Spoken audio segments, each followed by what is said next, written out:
Warning, the Dub Talk podcast contains language and content that may not be suitable for younger audiences. Listener discretion is advised. There will also be spoilers for various anime throughout the course of this episode.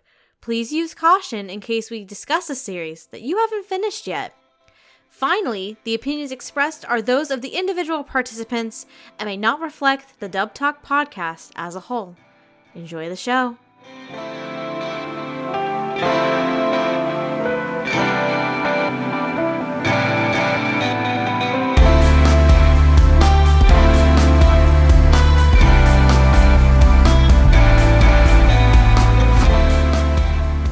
Hello, one and all, and welcome to a special episode of Dub Talk, the podcast where we discuss the latest and greatest in English dubs.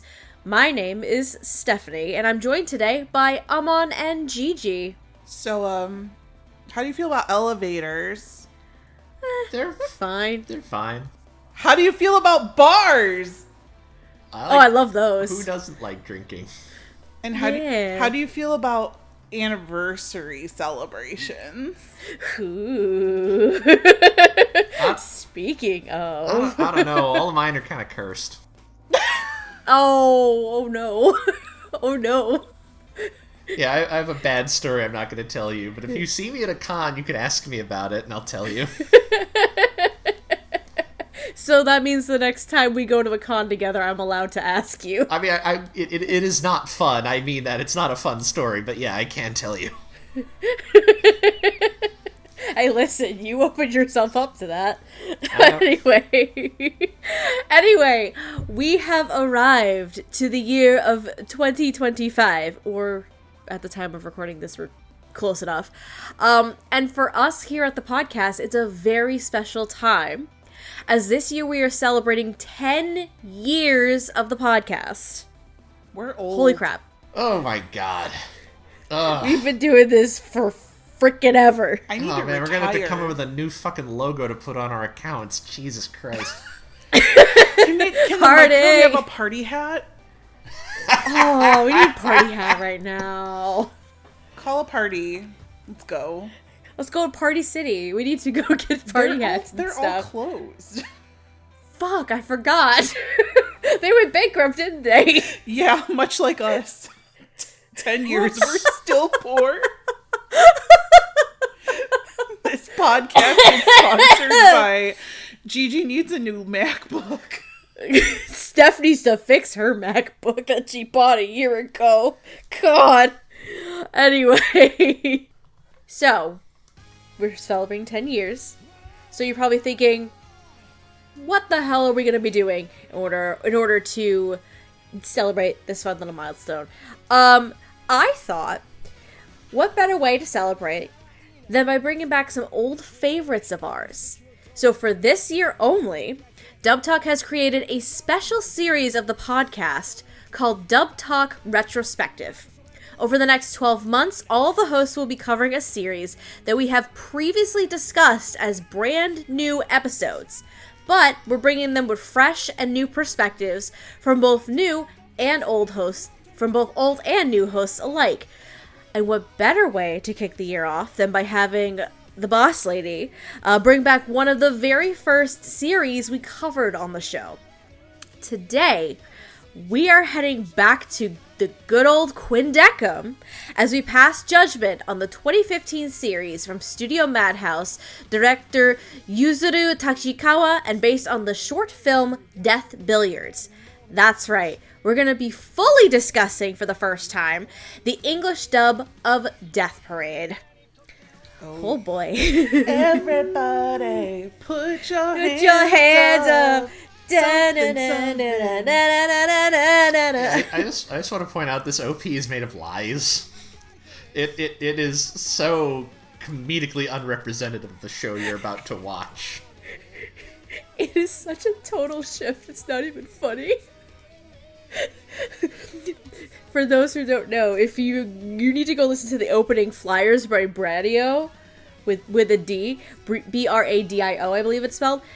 That song is just like, that was the hype song for 2015. Do you know that they won't play it live anymore? Or are they just sick of it? Oh my god. I don't know. I heard it on Giguk video, so who knows what truth that citation prevails. needed, yeah. Yeah. Citation needed, yeah. I may be lying, but if I am, Giguk lied first. Gigi needs to cite her sources today. Anyway. Alright, if you haven't heard of this series in the 10 years it and us here at Dub Talk have been around, here is your summary. The game begins when your life ends. When two people die at the same time, they're sent to a place that's neither heaven nor hell. A lavish bar between worlds, where the stakes are high and the rules are simple.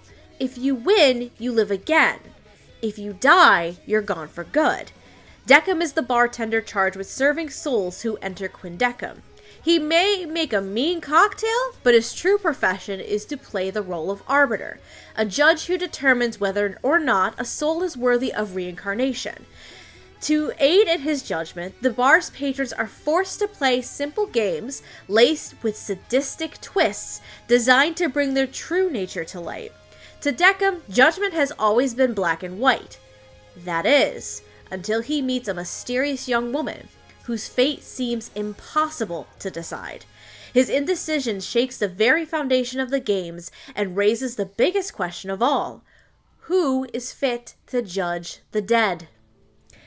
So, this show can be a lot.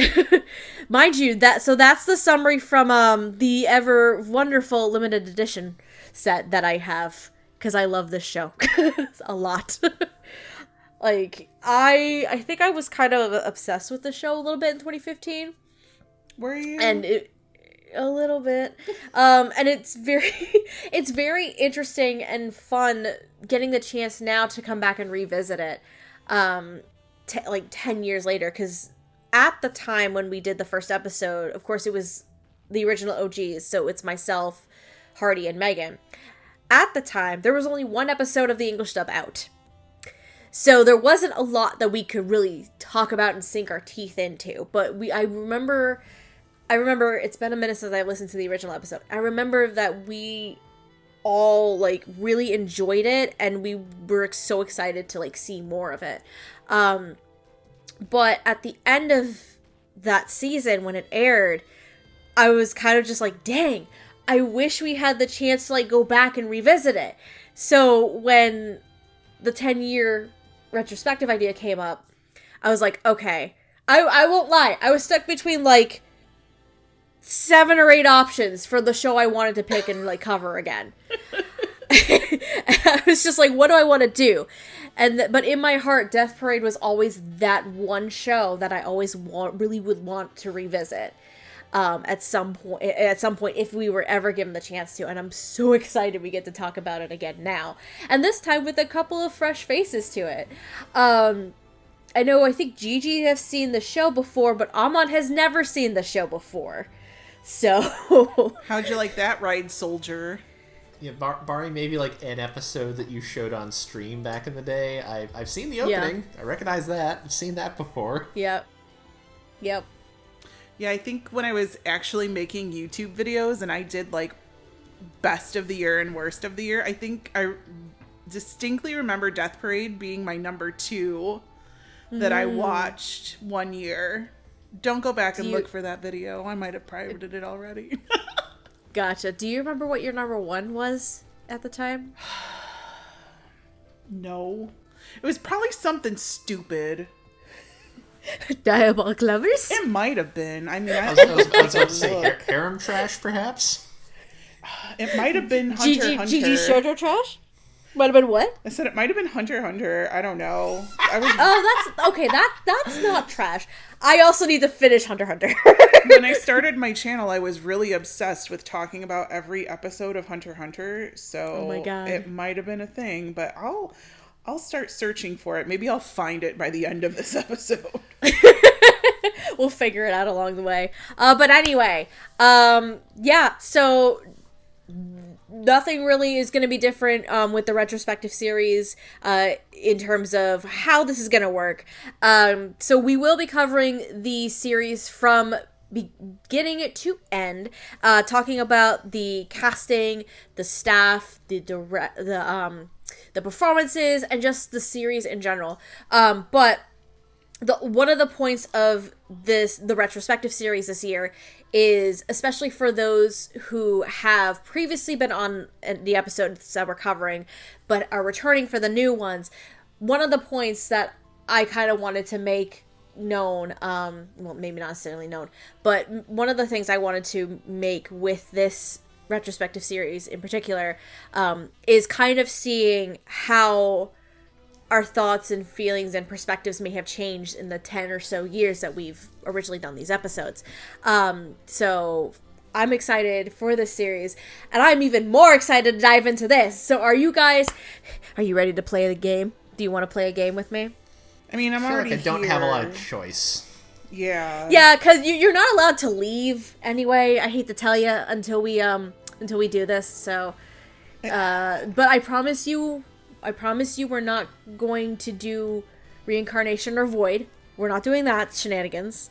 Unless I change my mind by the end of it. As long as there are drinks, I'm okay. Listen, I have box wine over there. I have the hard stuff over there. Like, we're stocked. We are stocked and ready to go. Steph, don't either destroy my soul or reincarnate me. This week's Chainsaw Man was really good. I want to know what happens next before I die. Chainsaw Man is crazy good this week. Thank you, Don. I'm not even reading Chainsaw Man, so I have no idea the context, but it's fine. Anyway, why don't we get started, as we always do then, with our ADR staff. So, we have an ADR director, we have our assistant ADR director, and we do have 2 people on the script for this show, but one of them only wrote for 1 episode. We'll start with our scriptwriters. As our main scriptwriter for the series, we have Bonnie Klunkenbeer, who has written for other shows such as Allison Zoroku, Fire Force, and Yuri on Ice. And I'm gonna say this now, actually, I decided to be a dumbass last night when I was working on credits. I went through, and and I'm not kidding, I went through and found any credits for people that were, any of the credits I found for these folks are credits that are from previous episodes of shows that we have covered. So, all right, we're really going, like, full back in time kind of deal. As for our other scriptwriter, specifically for episode 4, we have Blair Rowan, who has written for scripts such as Blood Blockade Battlefront, Coddle the Right Answer, and I thought I put a third one in here, but I guess not. My bad.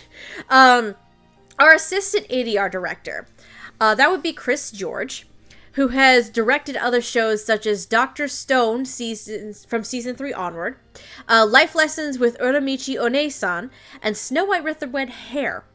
As for our lead ADR director, that would be Zach Bolton, who has directed series such as Dimension W, Peach Girl, and Psychopaths.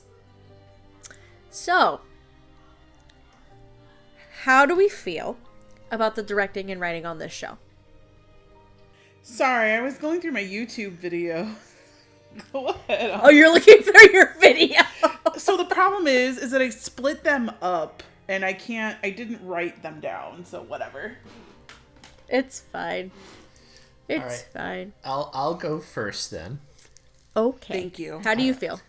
I think this is a very good dub. Shocking. I know. This is an interesting show. I'm gonna talk more about the kind of show this is later when we're probably talking about the show as a whole or whatever. But okay. This is a semi ensemble, semi sort of episodic show. Mm-hmm. You have a core cast and then a lot of people who only show up for 1 episode and then they're never seen ever again. Right. Which I think is often, that aspect is often hard because you basically have a lot of characters who are given enough characterization and then you never see them again. And so I feel like that is often a challenge to kind of direct and write and cast for, because you need to get people who are like going to be very strong for this very specific role, but also ideally somebody, this is very much in the days, and obviously it's a Funimation dub, so like doubling on casting, like it's not long enough for that to be in the cards anyways. So it's like, okay, I need to cast people who are going to be good at this, but who I don't want to already be using somewhere else. Would this have been a simuldub? This was. Okay, this was one of the first in the full launch of the simuldubs. This actually was one of the first from the Double Talk block. And remember that. Yeah, the Double Talk block, their first season that they did was Assassination Classroom, Death Parade, and Tokyo Ghoul Route A. That trio there was the actual first podcast version of Dub Talk with the OGs. So, yeah. Where does the time go? It's God, out the window. Right? Anyway, so you have that aspect of it, and then you have your actual ongoing cast. Especially now being reminded, obviously the Funimation scene had been going on for a while. It's not like anyone here is like a newbie per se. Right. Zach Bolton, I don't even want to think about how many shows he probably directed at this point. But obviously they're doing simuldubs, which is new. New frontier here. And I do think, at least based on this, I would not have necessarily guessed off the top of my head that this is made under new and interesting conditions that no one had really been trying before in this particular fashion, or at least not very few people. This is still probably the first 10 shows that have really been done like this in the United States, pretty much. I think so, yeah, because they piloted the program with 2 shows the season prior, one of which was Psycho-Pass Season 2, which I'm pretty sure Zach Bolton was retained as the director on. So he already had at least kind of an experience with the simul-dubbing process, by the sounds of it. Yeah. I think listening to this, I don't think you'd necessarily be able to pick up on that, not already knowing that context. This sounds very good. Yeah. Everyone sounds like they know what they're doing. The writing's very... I don't want to say snappy, because that's not snappy per se, but everybody sounds very distinct.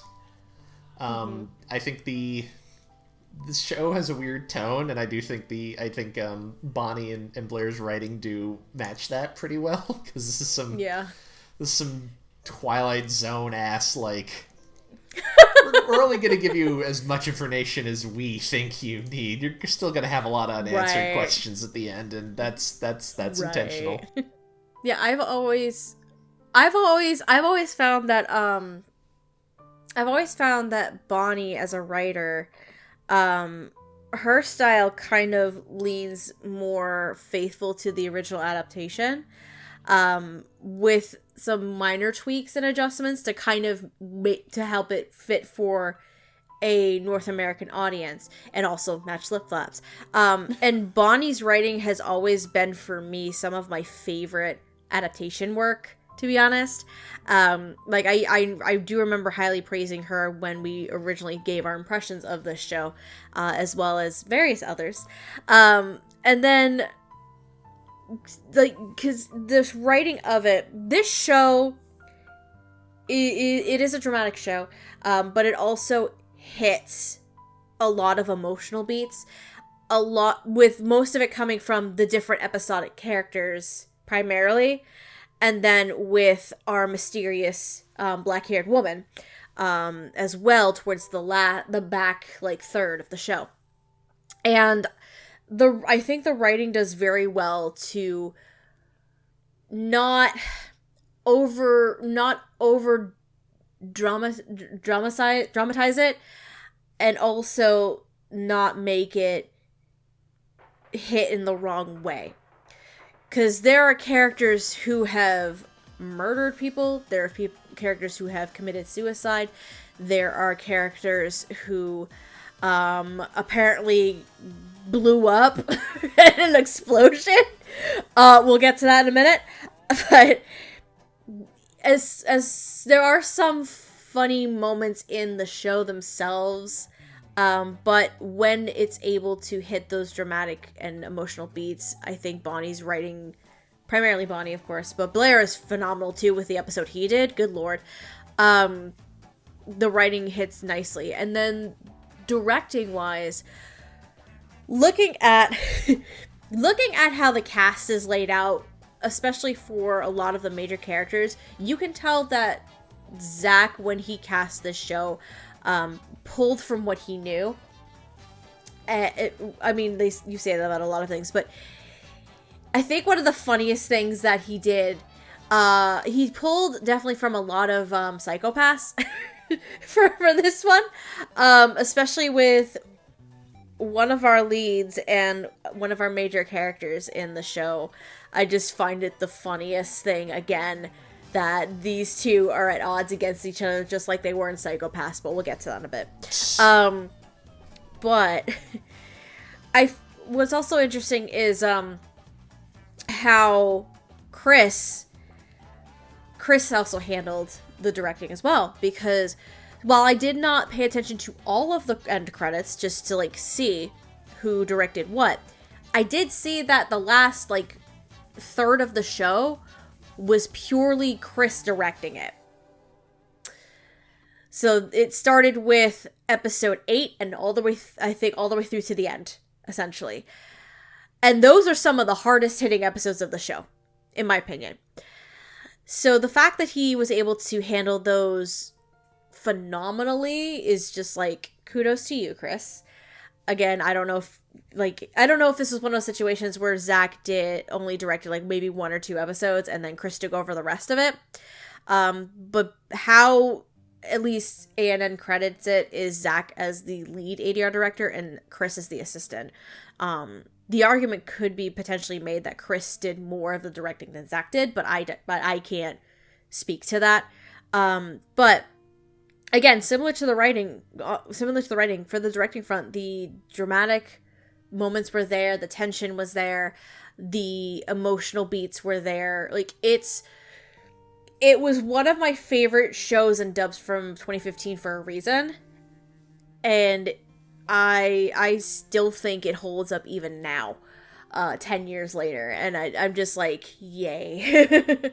Like, it's such a strong staffing effort on this one. And it reminds me and makes me sad that we don't see Zach Bolton direct things anymore.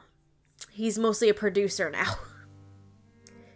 He's mainly a producer now. And I miss Zach Bolton directing things, honestly, because some of his stuff was, like, top tier, honestly. I think that while I was watching this in the year of our Lord 2024, yes. Going back through all of the stuff that we've done and everything that I've learned in the past, 9-10 years, this feels and sounds to me like a quintessential classic, quote unquote, Funimation dub. Yes. It was like coming home. Like, I was like, I know everybody here. Like, I don't have to figure out who people are. Like, this is great. Like, I can pick them out. Like, this is where my wheelhouse used to lie, was like in casting like this. And you're talking about Bonnie and the writing for this. Very close to translation. Not a lot of jokes, which is why you like it. And there are some funny moments in there. But you don't like it when people make topical jokes. And I was like, yeah, this is a Stephanie dub. Yes. Because I'm like, where's the memes? But to say, that's always the difference between you and me. Like, I like more faithful adaptations when possible. Though I do appreciate a good joke and a good meme in a dub. I like, especially now. Like, I do appreciate that a lot more now that there are some shows and dubs that are just like, will totally just for the hell of it, just memeify it, and sometimes it's called for. And I like the scripts where people can just go ham and be creative and do whatever they want. Not to say that this is not a creative script, but it's pretty much, very close to the adaptation. And then the casting is just like cherry picking.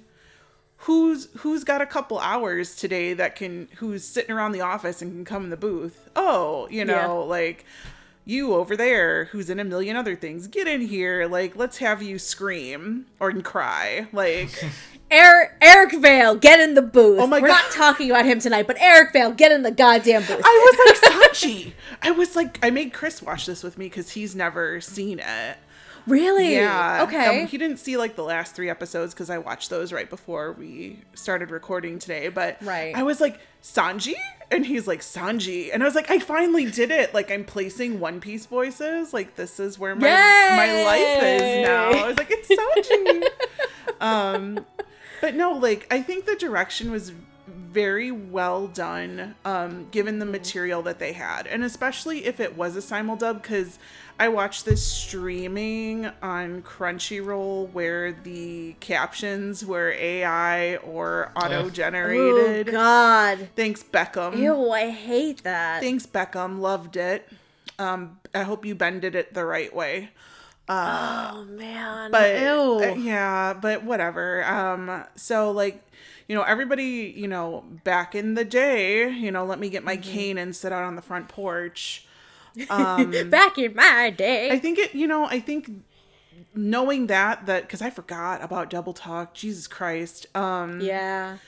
Knowing that they were on some sort of like a time constraint also would kind of lead to me why the translation was so accurate to the source material, because they didn't have a lot of time to like write new stuff, but also the subject matter for the show didn't really merit that, so I'm not surprised that there were like very few jokes about Street Fighter 2 characters or whatever. I think if I remember right, I think this show was at least on a 2-week delay when it came to the simuldub. But still, for a brand new simuldub, like, that's pretty good. No, it's still impressive, because I think the very first day and date one was technically My Hero. You can't say it's Space Dandy, because in reality, Space Dandy came out before Japan got it. So, that's one of the few instances where it's like, we got anime before Japan did. But no, I think My Hero was technically the same, the first day and date. Yeah, I think you're right. I think you're right. But yeah, you know, I give everybody kudos for this. Like, this is not an easy show to, be a part of, just because of the subject matter and the fact that it's consistently changing from episode to episode. So I think like the casting was good, the direction was good, the writing was not my taste, but it was still good. And when we talk about some of the characters coming up, I will give you 2 things that made me change over to the subtitles. Oh boy. Oh boy. Just for a minute though, I changed them back. Don't worry. I watched the whole show. But you know how it is. But yeah, let's keep this party rolling. Do we want another round of drinks? I do. I would like a Cosmo, please. I love the sound of that. That sounds delicious. What about you, Amon? You want anything to drink? Rum.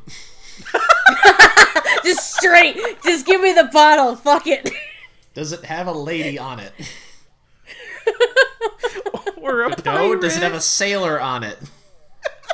No, I don't. What kind of rum are you serving in this dump? God. If it doesn't have either of those, I don't want it. Okay, is there any other thoughts on directing and writing before we move on to our characters? Let's go to the next floor. All right. So, as we kind of already alluded to, a lot of this show is episodic based. And because of that, there are characters that are part of that episodic nature, that are the wonderful souls that come to Quinndecim, or in Ginty's bar, when in this case, as well, who play the game and are judged. So instead of covering them all, I made the request that each of us select one episode that has one pair of characters that we can talk about. So we are going to be covering the characters from 3 specific episodes, or in my case, 2 episodes for mine, technically. So, if I remember right, was it Gigi who picked episode 4? Yes. That was me. Nobody's surprised. So we're going to be covering episode 4, Death Arcade, which was Gigi's pick. We also have episode 6, Cross Heart Attack, which was Amon's pick. And then my pick was episodes 8 and 9, which is Death Rally and Death Counter. So, the characters we're going to be discussing, starting with Death Arcade, episode 4. We have Yosuke Tatashi. He is a recluse, a shut-in, kind of depressed. He commits suicide, and he realizes that he should have treated his stepmom a little bit better instead of ignoring her all the time. But I digress. Then we have Misaki Tachibana. She's a piece of work. She has 5 kids from different lovers. Has been in very toxic and abusive relationships, but somehow managed to become essentially a reality TV show star. And she ends up killed by her manager or assistant or something because she was pissed that she got scheduled for something without being consulted or something. I think that was the story. For those 2 characters, as Yosuke, we have good old Ian Sinclair, who has voiced characters such as Magnus Swing in Black Clover, Sosuke Yamazaki in Free, and Shiho Kimizuki in Seraph of the End. As for Misaki, it's Monica Rial. She has voiced characters such as Mitsuki Nase in Beyond the Boundary, Emma Guzman in Gara, and Sugaha in Noragami. For episode 6, Cross Heart Attack, we have Mayu Arita, who is a huge fangirl of this boy band called Cross Heart Attack. And very much, the vibe is a Garu girl, a little bit. But she is obsessed with one dance prince named Haruda, who is a member of Cross Heart Attack. And unfortunately he's very popular, but he's also a womanizer. And that gets him in a lot of trouble. Mayu ends up apparently dying by slipping on soap in the bath and knocking herself out on the floor. Remember that explosion joke I made earlier? Yeah, Haruda got his ass blown up by the sister of his ex-girlfriend who committed suicide. Yeah, shit's complicated. But the big thing with Mayu, actually, is that... So, these 2 get judged with Ginty. He's a different Arbiter than our lead Arbiter, Decca. And Mayu, for some reason, Ginty couldn't judge, so she sticks around for a lot longer than just this episode. Mayu is voiced by Leah Clark, who's voiced characters like Ikano in Darling in the Franxx, Saki Monimi in Eden of the East, and Mari in Yuri on Ice. As Haruda, we have Jesse James Greeley, who has voiced characters like Kinro in Dr. Stone, Ryonosuke Hanakuma in Actors Songs Connection, and Zen Wisteria Clarinets in Snow White with the Red Hair. Finally, for episodes 8 and 9, Death Rally and Death Counter, we have Shimada and Tatsumi. Shimada is a young adult who is trying to take care of his sister after his parents died. Tatsumi is a detective, just working the beat. But both of these 2 are murderers, we find out. Shimada murders a man, 2 men, murders a man because this dude was stalking and then assaulted his little sister. Tatsumi eventually goes on some vigilante justice bullshit because his wife got murdered one day. So, vengeance is a bitch. As Shimada, we have Todd Habercorn, who voiced characters such as Komiya in Agretsuko, Kikawa in Grimgar, Ashes and Illusions, and Hikaru Hitachin from Ouran High School Host Club. As Tatsumi, it's Kent Williams, who has voiced characters like Quam in Aka 13 Territory Inspection Department, Hattori Soma in Fruits Basket, and Osamu Yamanami in Star Blazers Space Battleship Yamato. That was a long spiel, and I apologize for that. So, how do we feel about these performances? Is there a particular episode you guys want to start with? I guess is my first question. Well, I'd like to start out with my kudos to Amon, who picked my second favorite episode as the one he wanted to talk about. So bonus for everyone. Yay! Everybody's a winner. Excellent taste. Everything is definitely coming up Gigi now. Shouldn't it just revolve around me? No, I'm just joking. Well, anyway, as any good listener of this podcast should know, or maybe you need to look through the archives to figure some stuff out. I like Ian Sinclair. Yeah, I like Ian Sinclair a lot. It's facts. It's a known fact. Some people have made some lewd jokes having to do with rain jackets. Listen, we do it to each other, not just with you liking Ian Sinclair, but we've done it to me, to Megan, to all the girls, sometimes the boys. But we're mature now, so we're not gonna make any of those jokes today, right?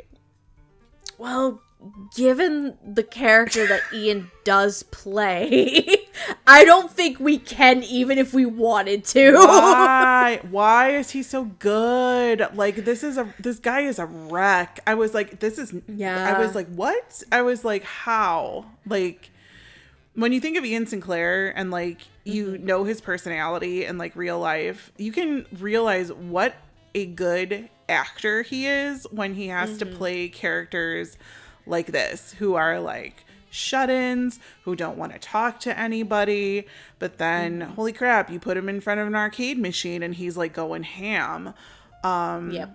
Really though, I will say that I wanted to talk about this episode because of Monica Rial. Ooh, okay. Holy crap, you guys. Other than one other screaming thing, which is at the very end of the anime, like Monica friggin' killed it. She killed it here. It was her big girl, you know, as we like to say here, her big girl voice, not the high-pitched one. And just, you know, I really want to give all the actors in this show like their flowers and give them their props, because again, not easy subject matter, and everything for the most part is very dramatic. And there's a part in here where Monica's screaming about wanting to get back to her children, and you know, that part just murdered me. Like, it was just so good. And I was like, ooh, girl. I was like, ooh, like everyone should listen to this and be like, this is the way. Like, you want a master class? Like, here it is. And then you put the two of them together and I was like, forget it. Like, why does anyone else exist? Like, this is just, it's perfect. Like, the characters don't know each other. Like, a lot of the pairs, like, when they come into here, know each other. These ones don't. So they're kind of like, Ian's character is like coerced by Monica's character into like playing this game, and then she kind of like takes it over. So her character's pretty evil, and Ian's character just doesn't really know like what the fuck is happening, and Monica's character just thinks it's a reality TV show happening right now. Right. We got some like John and Kate +8 up in here, which I was like, okay, Kate.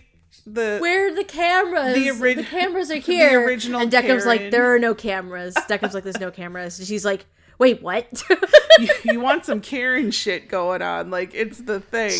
But no, the two of them are just so good here. And I just wanted to spotlight that for a second because, like, the acting in this episode specifically was just phenomenal. And then I'm going to shut up so everybody else can talk now. But that was just so good. I like how, because I actually kind of wanted to bring it up too. I like how you mentioned that these two in particular, they don't know each other. Because you're right, every other character, well, there's only one other technically, I guess, set that have never met before in their lives. But a lot of the characters do know each other. You have, I'm going to probably shout out some of the other ones while we're here. For episodes 1 and 2, you have Eric Vale and Trina Nishimura's characters. They're a married couple in those episodes. You have, I think it's episode 3, you have Micah Solasad and Bryn April. They were childhood friends. Then you have episode 4 here. Episode 5 wasn't really anything. That's just Ginty being a jackass. Episode 6 is Mayu and Haruda, and the connection there is that she's his biggest fan. Then you have 7, I don't think had anything. 8 and 9 is complex as fuck, and we'll get to that. And then you have the illustrator. The illustrator and the mystery woman are the only other ones that don't have a full connection to each other. Like, they don't know each other. However, the old woman who's voiced by Linda Leonard, she's an illustrator, and she happens to have seen the childhood book that the mysterious woman is familiar with. So there's a small connection there, but it's not a major. Amon, what do you think of Ian and Monica? The illustrator's more fun because she's an Easter egg for all the people who saw the short this is based on. That's right, because in the short it's Grandpa. Yeah, that's his wife, clearly. Yeah, I forgot about that. I've only seen Death Billiards once, and I completely forgot that her husband was one of the folks in that game. I forgot. Yep. Yeah, but that's also fun. That's a fun little Easter egg. I forgot about that. Yes. Anyways, on to people who are actually in something that was dubbed, because Death Billiards wasn't dubbed. They weren't going to spend money on that. That makes me so sad, and I'm depressed still about that to this day. It is what it is. What are you going to do? Ian and Monica, I agree that, like, this is a wonderful showcase of their acting. Like, there's part of the reason I brought up the Twilight Zone earlier is I feel like a lot of the one-off characters, they feel a lot like... A lot of TV used to just be kind of like televised plays. Like, that's kind of what it was in, like, the 50s, before, like, kind of what TV genres were supposed to be kind of set in. And there you had a lot of things where, like, okay, you're a working actor, you're going to show up, you have about maybe 20 to 40 minutes of screen time, and that is how long you have to leave an impression. Are you going to fuck it up? And a lot of this show very much feels like, for all the one-off characters, kind of like, here is your time to shine.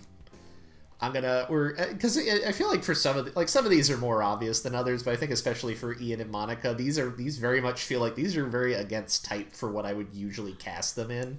Yep. 100%. Like I cast anybody, but you know what I mean. And this very much feels like, no, this would be an interesting character that would let you stretch a little. Let's go for that. Let's take the risk. Mm-hmm. They're great. I didn't even register that was Monica, to be honest. Like, not that I ever look up who's in half these things anyways, unless I'm, like, hosting the episode. But if you ask me to guess, I don't think Monica would even been on my radar. This is an amazing performance for her. Yeah. I didn't even think it registered that was Ian, frankly. Like, this is so out of character for what I'm used to him playing as, which are usually way more bombastic characters. Yeah, I agree. For it would, like, if I don't know why you would only watch one episode of Death Parade, but it was kind of like, hey, I want to, like, see if I like this series. What would be a good introduction other than just the first episode? I think this would be a great one. Just it kind of gives you everything you need, and the performances are just really strong throughout. No, I agree 100%. Also, the fighting game is hilarious. It's so stupid. It's so dumb. I love the umbrella. So dumb. So the fighting game, with the summary I said earlier, so each of the games have, like, their own, or usually the typical versions, but they always have some sort of little twist to them. For the arcade, Yosuke and Misaki can only select one character each, and it is themselves. Mm-hmm. So they are arcade video game versions of themselves, and each of their, like, combos and even special, like, finishing moves are based on the characters and their personality, which is very interesting. Which means, of course, Ian and Monica had to voice those as well. Mm-hmm. So it's a fun little touch, I think. Yeah, like, I forgot. So it's been at least 5-6 years, I think, since I've last rewatched Death Parade, right? So this is, I think, like, the third or fourth time I've watched it. And I forgot how hard the arcade episode hits. Like, I remembered how hard Death Rally and Death Counter hit. I remember how hard the end of the show hit. I forgot how hard this one hit. And I have to give kudos to Ian and Monica, because they're the reason why it hit so hard. This episode, I think, was the first one where I started, like, tearing up a little bit because of the emotionality that went behind it. And especially because, so when you come to be judged, whether it's at Quinndecim or another Arbiter, you don't remember anything. You maybe know your name. You maybe know like tiny things here and there. You don't remember how you got there. You don't know that you died. You don't remember how you died. You remember none of that. You don't remember any of the things that could have led up to your death. All of that stuff is just kind of erased from your mind. And the idea is that you're supposed to, as you continue to play this game and be judged, those memories kind of like slowly come back to you at different moments. But by the end of it, you realize that you're dead. When they finish playing the arcade game, and the two of them, I think Gigi mentioned it for a second, when the two of them are just like crying and sad and upset and want to go home, Monica wants to go back to her kids. Ian wants to go back to his stepmom and be like, I am so sorry that I didn't treat you well as a mom. Because for him in particular, his stepmom, all she wanted was to like be recognized as his mom. Because if I remember correctly, his actual mother like walked out on him and his dad when he was younger. So that moment, you have Ian just like in tears and crying and regretting like not being better to his mom. You have Monica in tears and crying like, please let me go back. I need to see my kids. Like, all of that just hits so freaking hard. And it hurts you. It really pains you and hurts you to like see this happen. And I think what makes it elevates it a bit more and even more interesting is also how particularly Quinndecim sees the situation. Because arbiters are dummies who don't have emotion, who do not share human emotion, none of that. It's actually one of their cardinal rules. But for him to actually attempt to reach out and comfort them in his way, I guess is the right way to put it, like that just adds to that sense of like pain and sorrow that these two characters are feeling. And I just loved every second that Ian and Monica were on screen. Also, can I just point out, Monica got to beat the living shit out of Ian, smashing his head on the goddamn arcade cabinet. Like, oh boy, she was angry. That's the power of the game, I guess. Mm-hmm. Yep. All because Quinndecim tried to sabotage it a little bit and bring out the darkness in the human soul is how they refer to it, I guess. And she just went full rage mode and just like smack. So good. Smack. Oh man, such a good performance. Like, I want to give these people Emmys. Mm-hmm. Like, let's go. Yeah, like for sure. Do we want to move on to episode 6 or do we want to move on to episodes 8 and 9? OCD says chronological order. Yeah. Okay. All right, we'll go. All right, let's move on to Cross Heart Attack. So that's gonna be Leah as Mayu and Jessie as Haruda. So guess who? Sorry, go ahead. No, you go Can first. we give Leia an award too? Yes. I love Leah. She's so good. So remember, she's in more than just this episode because she kind of gets stuck in Ginty's bar because Ginty for some reason can't fucking make a judgment call on her. Because Ginty's an idiot. Ginty's a dumbass. I love him. Ginty is a rage-filled dumbass, him. but we love Ginty anyway. When we get to him, I'm gonna have my little spiel about the Virgin Ginty and the Chad Deckham. Oh no! I love this already. Oh no! Anyway, yes, 100%. Leah deserves her flowers. 100%.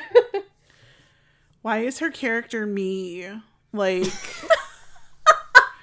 when I watched it the first time, I was like, holy shit, is this how I'm gonna die? Like, slipping on soap after a Backstreet Boys concert? Because, like, that would be a dumbass way to die, but it sure seems like something I would do. But will you meet a Ginty in your afterlife? I better. He's hot. I'll be honest, in a weird way, I feel like her death is the most tragic because a lot of other people, it's all wrapped up in whatever's bothering them. It's like, no, she just slipped on some fucking soap. She didn't do a goddamn thing. Right? Like, where's her mom? Call 911. Yep. God. Which I feel like might have a little bit of something to do with why Ginty can't frickin' judge her properly. Exactly. It might be on something there. Oh my god. It might have something to do with it, but I think Mayu also as a character just kind of, she has a different outlook on things that Ginty just can't understand. Oh yeah. Can't figure out.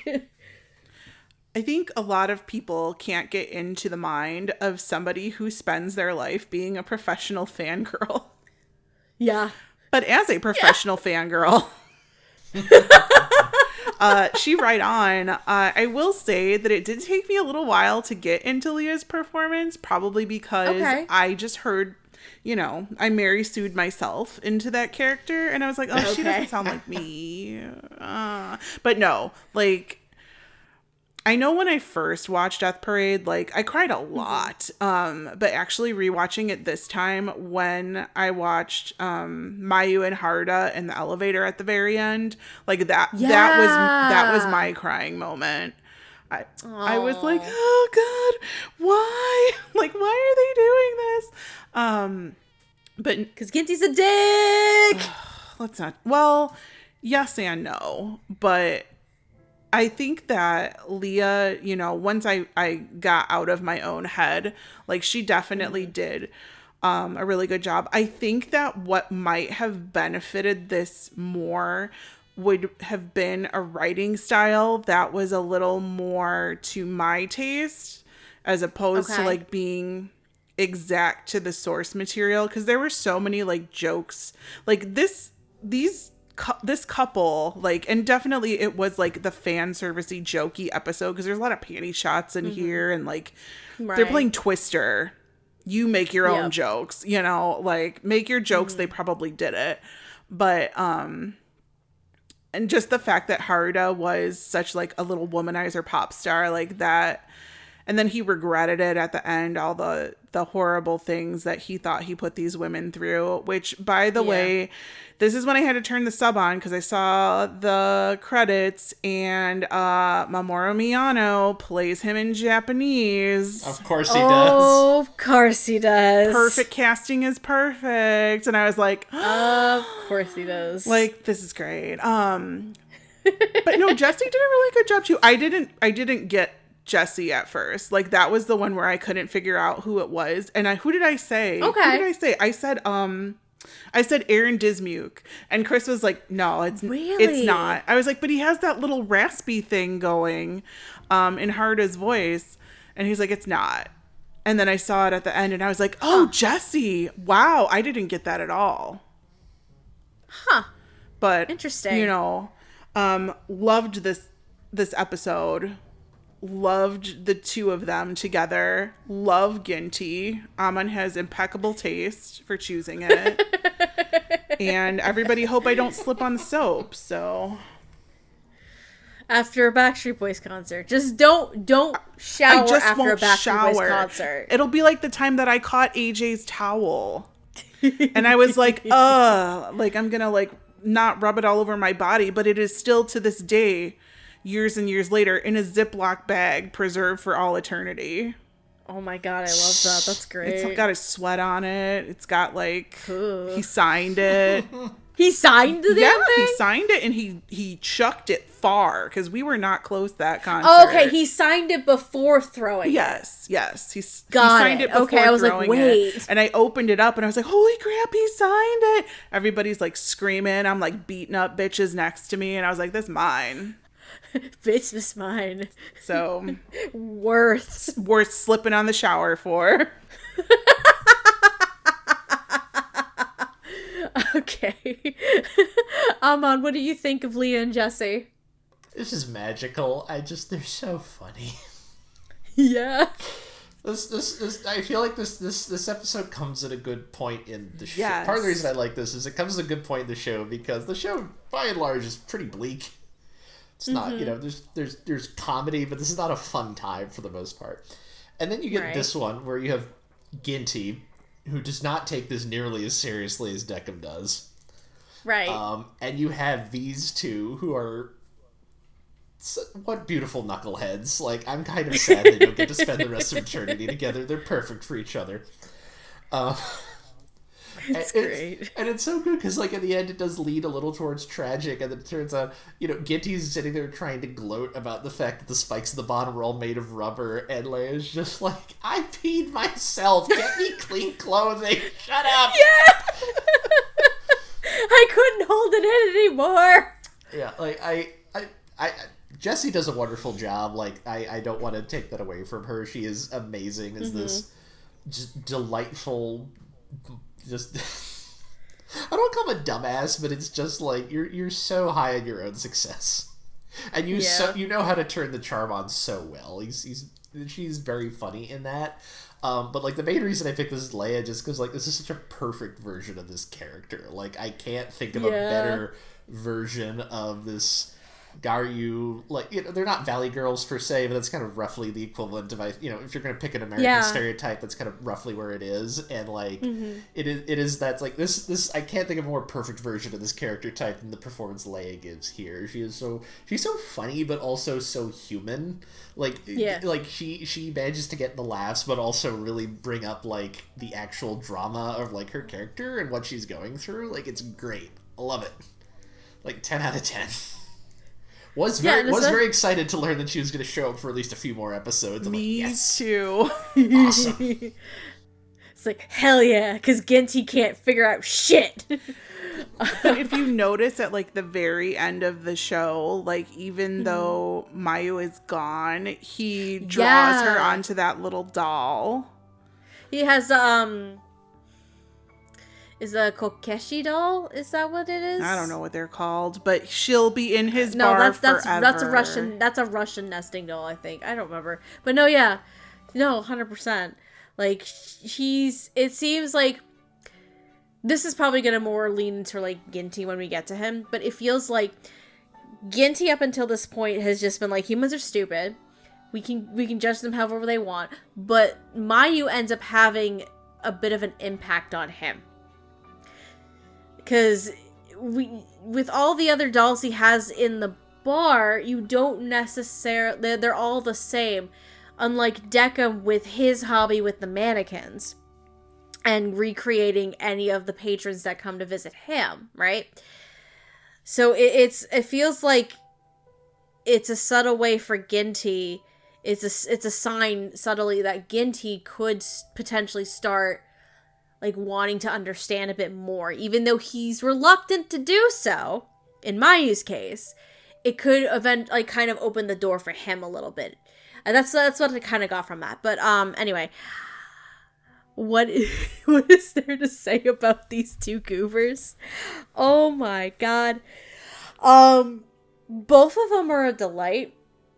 Like, Jessie portrayed like the pop prince like so well with Haruda's fucking like the idol smile, like, yeah, this goes out to you. Like it was such cheesy like boy bands idol stuff, and it worked very well for Jessie, and I love it. As a side note, the post-credits scene for episode 6 is a delight. Oh, the one word of advice where he does the little concert. Yes, never skip. Never, like, you can skip the end, like the theme song sometimes, except for I think 1 or 2 instances. But never skip the post-credit scene.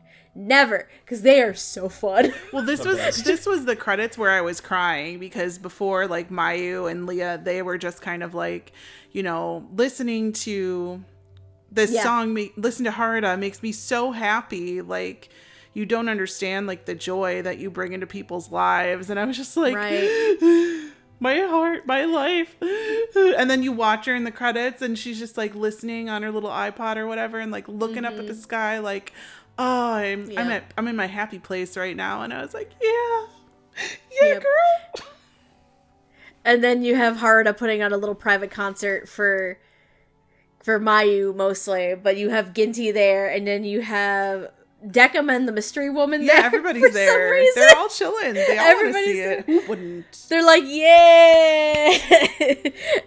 And I love how Mayu obviously is enthused by this, but you have Decim and the mystery woman. They're like so excited about it too, like, yeah. And Ginty's just like, why the fuck am I here? What is happening? It's like, I just want to go home. That's Ginty is a mood right now. But I think obviously the standout between the two is definitely Leah as Mayu. Mostly because she gets to stay around a lot longer. But Mayu has again, kind of like what I was thinking, like Mayu starts to make Ginty kind of question his methods a little bit. He's stubborn about it. And he's always, again, he thinks that humanity is stupid. They're freaking dummies and idiots.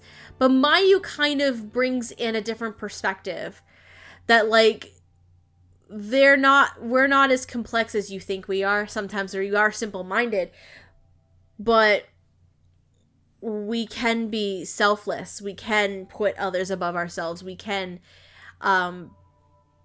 have these just easy, simple motivations that make us happy. Like, Mayu kind of throws a wrench into what Ginty's beliefs have been until this point. So Leah is a fun little contrast to Ginty. I just find very fascinating. And I enjoyed her a lot, honestly, in this. And I was also sad. I completely forgot.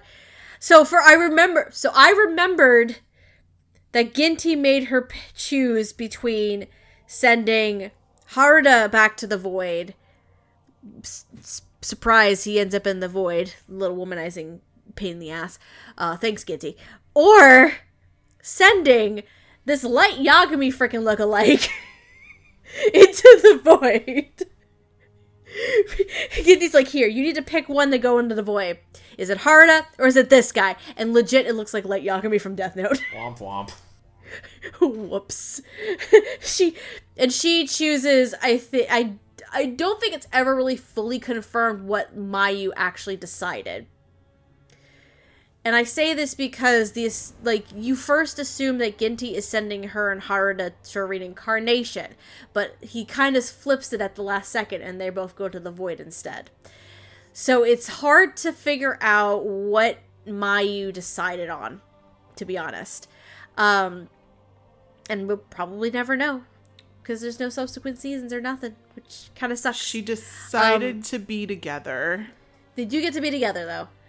I do kind of like the show does not, like, try to explain too much of what's going on or what's happening outside of this world. Like, I do appreciate that. Right. It does leave moments like this up for more of an open interpretation as to what she went and did.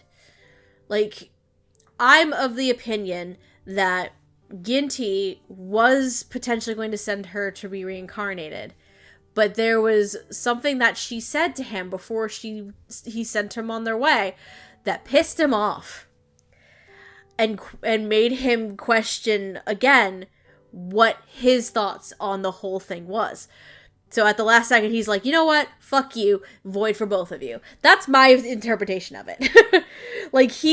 She made him start questioning things. Not to a serious, deep level, but it was enough to piss him off throughout the whole course of her being there. But anyway. Oh God. So, years ago, when we had, I want to say it was either the first, I think it was the first W Awards, or it was a future episode after the Death Parade one happened, right? There was this thing we always said about this next set of characters, and particularly one of them, and it is, and I quote, "Fuck you, Detective Man." Fuck you, Detective Man. So Todd and Kent. Todd Habercorn, Kent Williams in this two-parter of an arc, essentially. Oh God. I remember that this also went super hard. I remember this going hard, but I forgot how hard it went. 'Cause, oh, sweet baby Jeebus. Both characters, for Todd and Kent, they start out as they normally would if you arrive. They don't remember anything. They seem like their normal selves, but again, as they continue to play the game and some of their memories start coming back to them, it starts to unlock what's going on with them mentally and emotionally. And as because they played air hockey, I think it was in this. As these two continued to play air hockey, and the more that their memories started coming back to them, and the things that made them turn into these vengeful people that they are now, holy sweet baby Jeebus. Like, poor Todd, first of all. Poor Todd, he's just trying to take care of his little sister. She gets assaulted, and now he's like, I'm going to kill this bastard for hurting my sister. And he does. He does that. But also come to find out there was a second person there that was watching the whole thing happen. And he's like, I need to go kill this person. Like, it's not over. There's still one more person. He does end up killing that person. But little does he know, that person ended up being Tatsumi. Fuck you, Detective Man. Because after the death of his wife, and he goes full vigilante mode, and after he avenges his wife and her murder, he decides to go after all of the scum. And Kent's portrayal of Tatsumi is so dark. It's probably one of the darkest things I have ever seen or heard him do. Even back then and even now. Like, this man is evil. This man, while he had, like, you would think good intentions, he is freaking evil. Down to the core. And Kent Williams is just absolutely brilliant for this. Again, fuck you, Detective Man. He sees the world as, like, a lot of scum in the world. He thinks he's taking it upon himself to make the world a better place by getting rid of that scum. But, and here's the kicker with Shimada and Todd's character. In order for him to do that, Mr. Tatsumi here wants to make sure that they're good, they're scum of the earth, and he will watch them commit these acts. So he watched Shimada's sister, and he watched the assailant, like, assault his sister. So yeah, Shimada did get the correct person at the end. And bro, this there's not I don't feel like there's enough time or enough words to describe how hard these two episodes really hit. Because both of them devolve so quickly into these dark, evil characters and, like, just pain. Like Shimada is full of pain and vengeance. Tatsumi is just plain evil. Both of these portrayals by Todd and Kent are just, I don't even know, man. I don't even know. It's, what do you guys think? Like, I'm rambling at this point because I don't even know how to express this at this point. I think it hit a lot harder for you than it did for me, because I was just kind of like, all right, why is this 2 parts? I do. These are great performances, both of them. I think the only thing that undercut it is I thought it was going to go in a slightly bleaker direction that it didn't. Here's what I thought. Okay. Here's what I thought. Most of it's the same. It's just I thought that what they're going to reveal is that Shimada figured out Tatsumi was involved earlier. Oh, and that okay. he goes into Tatsumi's house looking to get revenge on him. Tatsumi's not there, but his wife is, and they get in a struggle, and he ends up being the guy that kills his wife. Oh my god, I thought that too. I thought that like, he killed his wife. Which I think once it goes on, like, the timeline doesn't work for that to be true, but I assume that's what it was going to be. Like, they're hunting each other, basically, and they have no idea. Yeah, so, because when you get them in there, Decim and the mysterious woman at least know one is a murderer. That someone is a murderer. Yeah. But the twist at the end of episode 8 ends up being that they both are murderers. So after that, it's like trying to finally piece together, like, okay, what actually happened here? How are these connected? And then you figure out Shimada's sister got assaulted. You figure out Tatsumi witnessed the assault occur. Like, it's a whole thing. It's insane. See, and sorry, go ahead. Sorry. No, like, I'm not taking away from the performances. I just think that this episode was drawn out too much.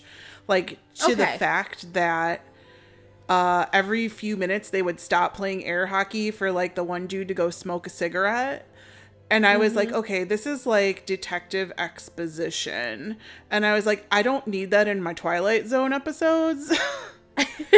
And okay, that's fair. Like, honestly, that's fair. It was padded out a little bit. Yeah, that's not a fault of the performances or anything, because I think Kent Williams did an amazing job. Like, he was batshit crazy. We all know it. Todd was funny for me. Like, it's been a hot minute since I've heard Todd act in anything, and I can't tell you other than like some Sailor Moon parts in the new series, like, of him doing anything that I've listened to recently. So it was just kind of weird to hear him, because I thought it was somebody else at first, and then I like got a little bit of the acting chops, and I was like, oh, never mind. So I was like, okay, yeah, no, this is Todd. It was Chris. Chris is like, this is Todd. And I was like, okay, now I get it. So I was like, all right. Let's let him cook. I like to also point out there is a younger version of Shimada in these episodes as well. And it's not voiced by Todd. No. Which makes it even weirder, because the younger Shimada is Clifford Chapin. Babby Shimada is Clifford Chapin, and it's like, wait, how does this guy go through puberty and we get Todd? How does this work? Cliff, how you doing, like, buddy? I don't see how it equates, but okay. Cliff, you still listen to this show? Probably not. Probably not. Maybe, I don't know. Maybe. Who still listens? Y'all, if you still listen, everybody put your hands up. We're still here. And by put your hands up, please leave a comment below. I'm sure you're busy. I'm sure you're busy. Just say hi. That's all we need. I'm busy. Let me tell you what a strain it was for me to watch a 13-episode anime in 4 days. Oh, God. And we have a 2-core to watch, too. Shh, we don't talk about that one. That one's a surprise. Not yet. I didn't freaking say which one it was. It could be anything. Oh, that's true. We don't talk about 2-cores. No. Anyways, the acting was great. I do think Todd was a little overdoing it at points. However, if you're going to overdo it in a dramatic-ass anime, to quote Amon's Twilight Zone thing, like, this is the place to do it. Like, you're in the outer limits. Right. Who remembers that show? Okay. Man. Like, let's talk about it. This is the place to go ham. And they both did. The episodes weren't my cup of tea, but I'm you know, if I'm gonna watch a detective show, it's gonna be like fucking Criminal Minds with a girl who looks like me. So but I know this is right up your alley, so I understand why you wanted to talk about it. Yup, fuck you, Detective Man. No, but I can kind of agree that, the episodes themselves were padded out a little bit too long, but I think at the same time, if they couldn't rush it either, it just didn't seem like it could fit in one single episode. But they also needed enough material to turn into 2, so it kind of like, it was a double-edged sword on that front, I feel like. So I can agree with that being a little bit padded out too much. Amon, did you have thoughts on these two? Horrifying.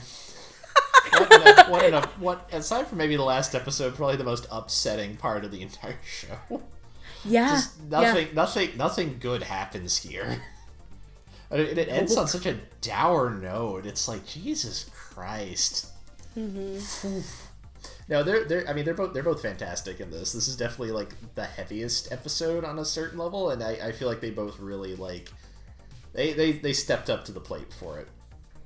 It was good, but you know, I stopped watching the show after episode 9 for the day. I'm like, yeah, I need to Oh, was that when you popped into Discord you're like, I think actually for that one is I had watched up to episode 8, but I watched like 4 episodes over the course of like a few hours, and I'm like, this is a lot. Oh, okay. So you got to the arcade episode and you're like, I need to stop for the day. It's just like, this is a lot.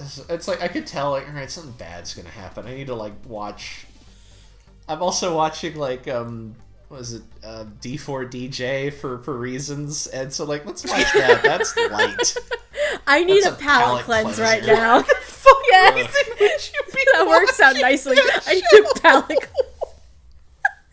It's like I need a palate cleanse. Goddamn, D4DJ. Watching cute girls talk about surprisingly accurate mixing techniques. Let's watch that instead. Oh my god, what was my palate cleanser when I was watching? Oh, we watched the new Ranma 1/2.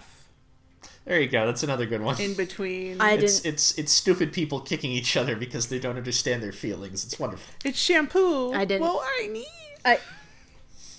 I didn't have time to palate cleanse. My palate cleanse was sleep, I guess. Because I started this on Sunday. I started watching this show on Sunday. Did I start this on Saturday? No. When did I start this? I don't know, but I took lots of breaks because I had to work a lot of overtime. I couldn't take breaks. I didn't have the time. So I just... my breaks were sleep and work. That was it. I didn't get to have a palate... Okay.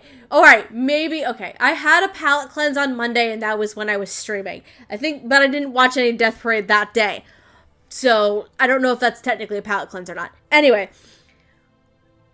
Any other thoughts on, Todd and Kent? Fuck you, Detective Man. Let's go to the next floor. Go to the next floor. Okay. Are there any other thoughts in general on these sets of characters, or even if you had brief thoughts on any of the other episodic characters or anything like that? I want to make a fun little little note, because I remember this coming up as a thing. Eric Vale in episodes 1 and 2. That man was sick for his recording session. And he still managed to pull off the performance he did. Damn, good for him. Man. Right. I did like the little couple. Like, they were very cute. I was almost, like, in tears over them. Because I was like, oh, God, that's so cute. If they send one of them to the void, I'm going to fucking lose it. But no, they were good. They got new life. Good for them. No, I thought Machiko got the void. No, they were both white. The fat white head at the end. No, Machiko got the devil horns. No, she didn't. Watch it again. I will watch again. I'm right. No, I'm right. She got... No, because remember she got the void because Decim started questioning things and Nona's like, we make mistakes from time to time. Yeah, but if you look at the bottom of the faces at the top of the elevators, they're both the fat white one, not the red devil one. Watch it again. I will watch again, and I'll take a picture, and I will send it to you, and be like, look, bitch. Editor, comment on who's right. Thank you. Thank you. Anyway, were there any thoughts on any of the other episodic characters, or do we just want to move on? I mean, let's go. Yeah, I'm good to move. Let's talk about some side characters. Okay. So our next batch of characters, there's quite a few of them. These are more of the ones belonging to wherever the hell we are. This whole Arbiter system. They are major and secondary characters just kind of involved in all of this. Some of them have more to do than others. So we have Nona, Ginty, Oculus, Clovis, Quinn, and Castra. Let's see. I'll start from the bottom on there. Castra, she basically finds and picks out the dead people that can get sent to the Arbiters to be judged. Quinn works for the information side of things, where they compile memories together for the Arbiters. She used to be an Arbiter herself. Clovis is just a bellhop that runs the elevator.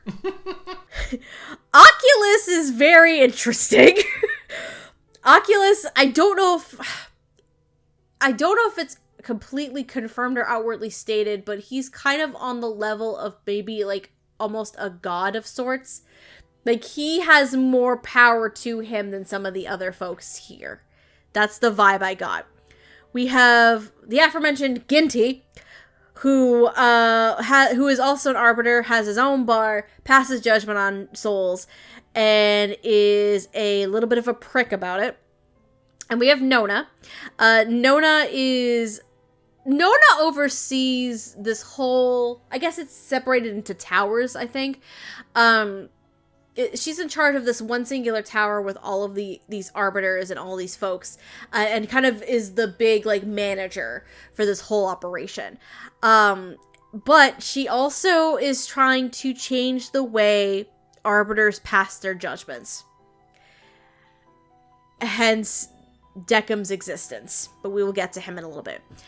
Playing these characters. As Castra, we have Morgan Le Ray Garrett, who has voiced characters such as Akira Mato in the Tokyo Ghoul franchise, Sophie in Gosick, and Hime Goto in Kakashi Goto. As Quinn, that's Anastasia Munoz, who has voiced characters like Wendy Oldbag in Ace Attorney, Serie in Frieren, Beyond Journey's End, and, oh, here we go. I don't know why I picked this one. Ima no Tsurugi in Zoku Tokenrambu Hanamaru. Clovis is one of our directors, though under a different name in this case, Z. Charles Bolton, aka Zach Bolton. He has voiced characters such as Ryunosuke Chiba in Assassination Classroom, Santa Claus in Divine Gate, and Sho Hinakawa in Psycho-Pass. Oculus is voiced by Jeremy Schwartz, our crazy grandpa, from Dimension W. But he's also Vincent Vanetti in 91 Days, the Black King in Drifters, and Z in One Piece film Z. Ginty is voiced by Robert McCullum, who has voiced characters such as Raina Braun in Attack on Titan, Seishu Honda in Barakamon, and Shinya Kogami in Psycho-Pass. And Nona is Jade Saxton, who has voiced characters like Matome Mayanaka in Akiba Strip, Rudika Ando in Danganronpa 3 The End of Hope's Peak Academy, and Un in Show by Rock. Alright. I don't know how y'all want to start this, because there's 6 of these characters. I feel like there's 3 that we can probably get out of the way fairly quickly. Do we want to start with Clovis, Quinn, and Castra? Sure. I feel like those 3 you can kind of get out of the way fairly quickly. So, what are our thoughts on those 3? For Zach Bolton as Clovis, Anastasia Munoz as Quinn, and Morgan Le Ray Garrett as Castra. I like to think that Zach cast himself in that role because of the little shot in the opening of Clovis dancing in front of the puppets. You thought, he looks He's fun. having fun. Oh, he doesn't have a lot of lines. I'll play him. It's like, I'll play him. He's a fun one. Man, he could have gone all, like, ham at the end, though, because this was, like, a simul-dub, so it could have been like, oops, Clovis is, like, the big bad guy at the end. Oh, no, we don't know. But then he wasn't. No, it's... I feel like it must have happened where someone cast himself in a simuldub in what they thought was going to be a small road, like, joke's on you, Probably. sucker. Probably, and especially because this is technically, it's not based on, like, a manga or anything. This is more, again, it's based off of Death Billiards, but even then, like, you don't know the direction that any of this is going to go. So he probably... I also like to imagine that Zach Bolton put himself as Clavis as like, he looks like a fun guy. I like Clavis. Like, he'd be like the second guy I'd go after in an Otome game, just because he's like kind of weird looking, but he's like smiley all the time. So when I need that palate cleanser of being locked in a cage, I'm like, oh, okay, let's go over here. Yeah. Yeah. He's one of the bar guys doing the can in the opening. That's always a good sign. Well, so is Ginty and Oculus, and I don't know how we think of that being a good sign. I forget who the two in the middle are, but one of them's Ginty, and they're very clearly not doing the can. It's only the two on the edges who are bothering with the leg kicks. So I think Oculus is another one part of the line there. Oh my god! I think it's like Decim, Clav. It's the guys basically. It's Decim, Clavis, Oculus, and Ginty. Yes. I think Zach's really cute in this. Like, it's cute. Fun. It's fun. I hate it when he gets his fucking like head eaten off by the old man's beard. He doesn't know what the hell's happening. That really Oculus fucking is just like, disturbed I need me. to see what's happening. I was like, please stop. Like, this is gross. Like, let's not do this today. Oculus is we'll get to him in a second though. He's a hot mess. No, Oculus is a hot mess. I agree. I love Zach as Clavis. It's not that complex of a role, and it's just Zach kind of just being pretty chill. Like, he's good. He likes his job. He loves doing his job, and he's very chill. He does have these occasional one-line little quips, though, on occasion, though. And he likes to poke fun at people. Sometimes it's Ginty, though, and Ginty's just like, what the fuck do you mean? And those are just some delightful moments. It's fine. The show needs levity. I'm glad that it was brought in this manner. Mm-hmm. I like Quinn, too, because she likes to get drunk and party on human liquor. And I'm like, yeah, girl, that was me. That was me 10 years ago. What's up? I love a cute drunk. I feel like an idiot, because I didn't piece it together until this rewatch. I'm not kidding. Quinndecim Get the fuck out of here. Seriously? is after Quinn and Decim. Yeah. Because Quinn owned this. Quinn was the Arbiter on that floor before Decim. Quinndecim. I didn't piece that together until this rewatch, and I'm like, I'm a fucking You're moron. fired. I'm fired. This is my last episode. Good night, everybody. Next time on Dub Talk, who wants to talk about Next boys? time on Dub Talk. Next time on Dub Talk, we talk about all the idol trash. That's not dubbed into English, so we're having a real good time. See, that's Uda Let's not talk about it, except we will very shortly coming up. Anyway. Amon, what do you think of Clavis? He's just charming, funny. I like when he shows up. Yeah. Yep. Yeah. And then yeah, like Gigi was saying, Quinn is just a fun one. Anastasia is I think this is around the time where Anastasia was kind of becoming a bit more prominent too, because she had already done Jormungand by this point, I think. And she's Coco? I have not seen Jormungand before. I think that's who she is. She's the female lead on that one. So she's kind of had like the chance to come up a little bit. But Anastasia's Quinn is a delight. It's like, ooh, Quinn is very tired and exhausted. But if you bribe her with booze, she will do whatever the hell you want, basically. She's your good drinking buddy. Me. Quinn is your drinking buddy. Me. She's me. Yes. I'm in this anime twice. Who knew? I like the performance here. It was good. I know my kindred spirits when I hear them. So 20 out of 10 would drink again. I love that. I love it. Amon, what do you think of Quinn? Charming. Delightful. I can't wait until the next character. Look, when they're not judging whether people should live or die, everyone's very charming and fun to be around. It's an overarching part of the whole It's true. show. It's true. It might not be as said about Castra, though. Castra, I think, out of all of these characters, has the least amount of screen time. I'm gonna be real with you. I'm struggling to remember who this character is. Is this the one that sits She's in the a one chair who and has- he's a sucker? Yep, with the skull head Yeah, like on her head. I vaguely remember. I'm just trying to remember what did I see you do? I know I saw you. What did you do? Nothing. Well, she wore a skull. Castra's kind of there.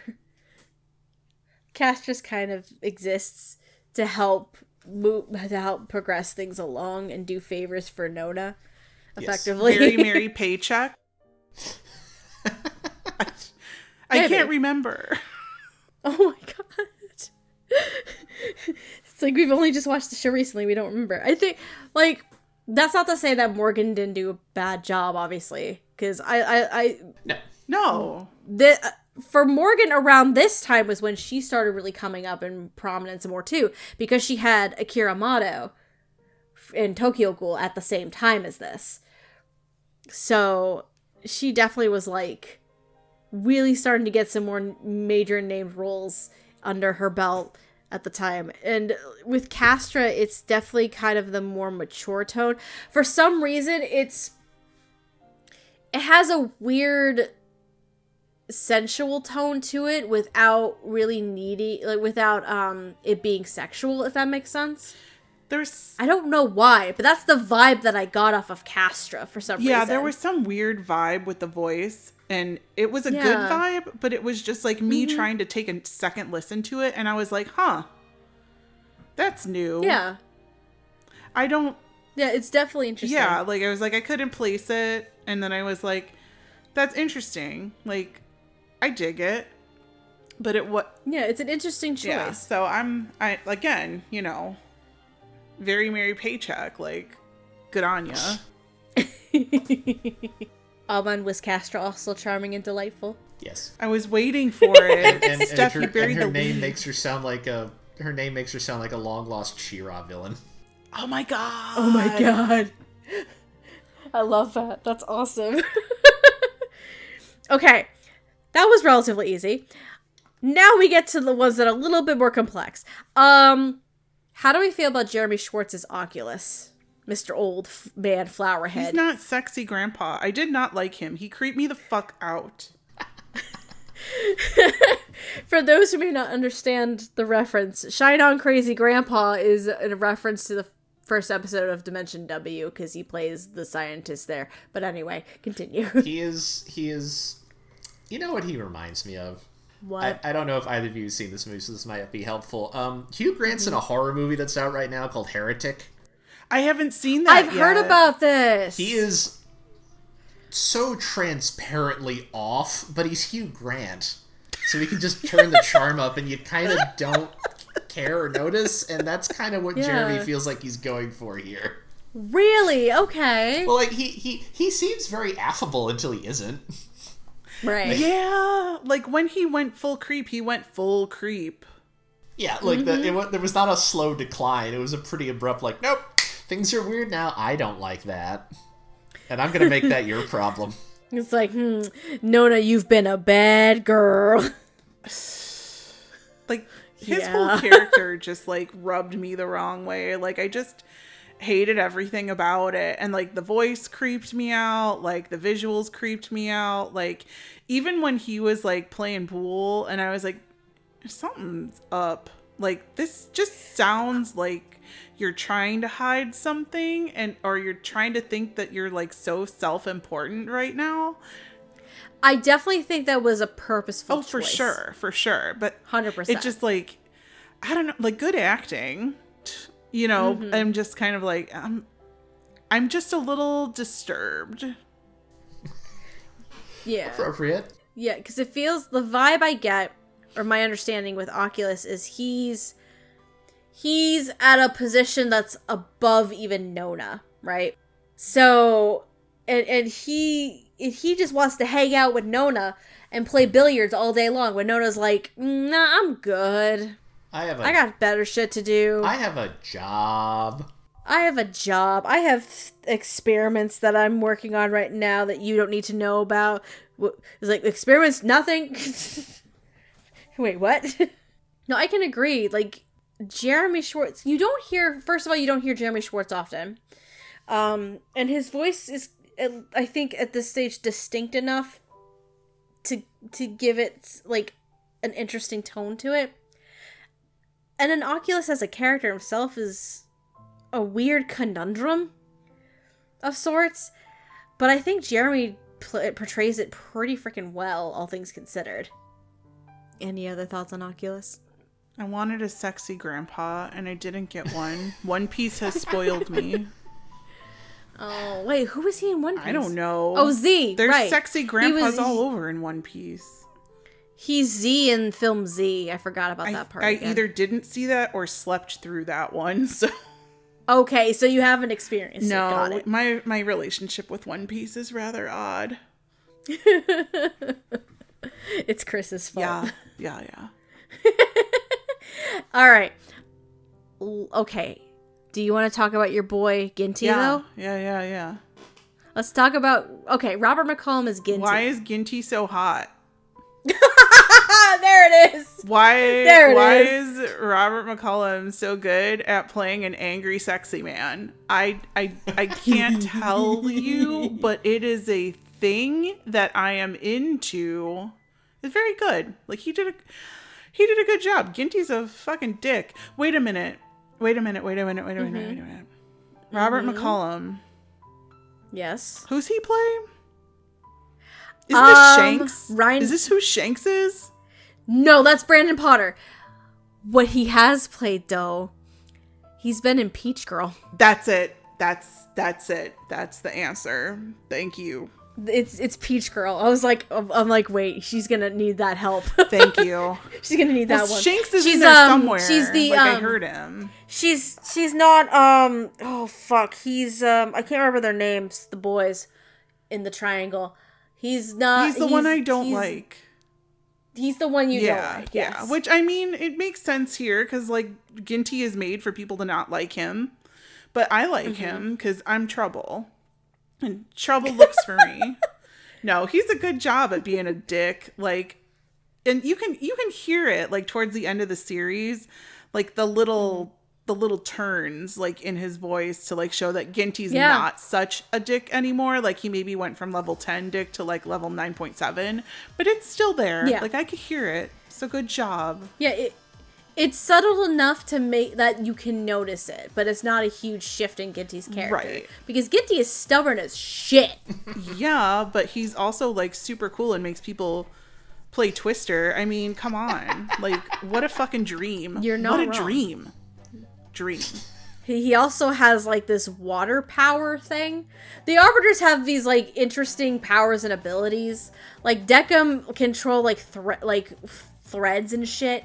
And then you have Ginty, who just controls water and bubbles and stuff. It's very interesting. He controls, like, all of the weather. Like, in that room, like, he made it hot, he made it freezing.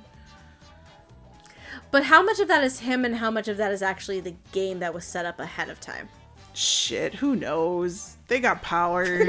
to be fair, fucking with people does seem to be his favorite thing to do. So I find it very plausible that he's just doing that. Right. He's in his fucking element. It's possible.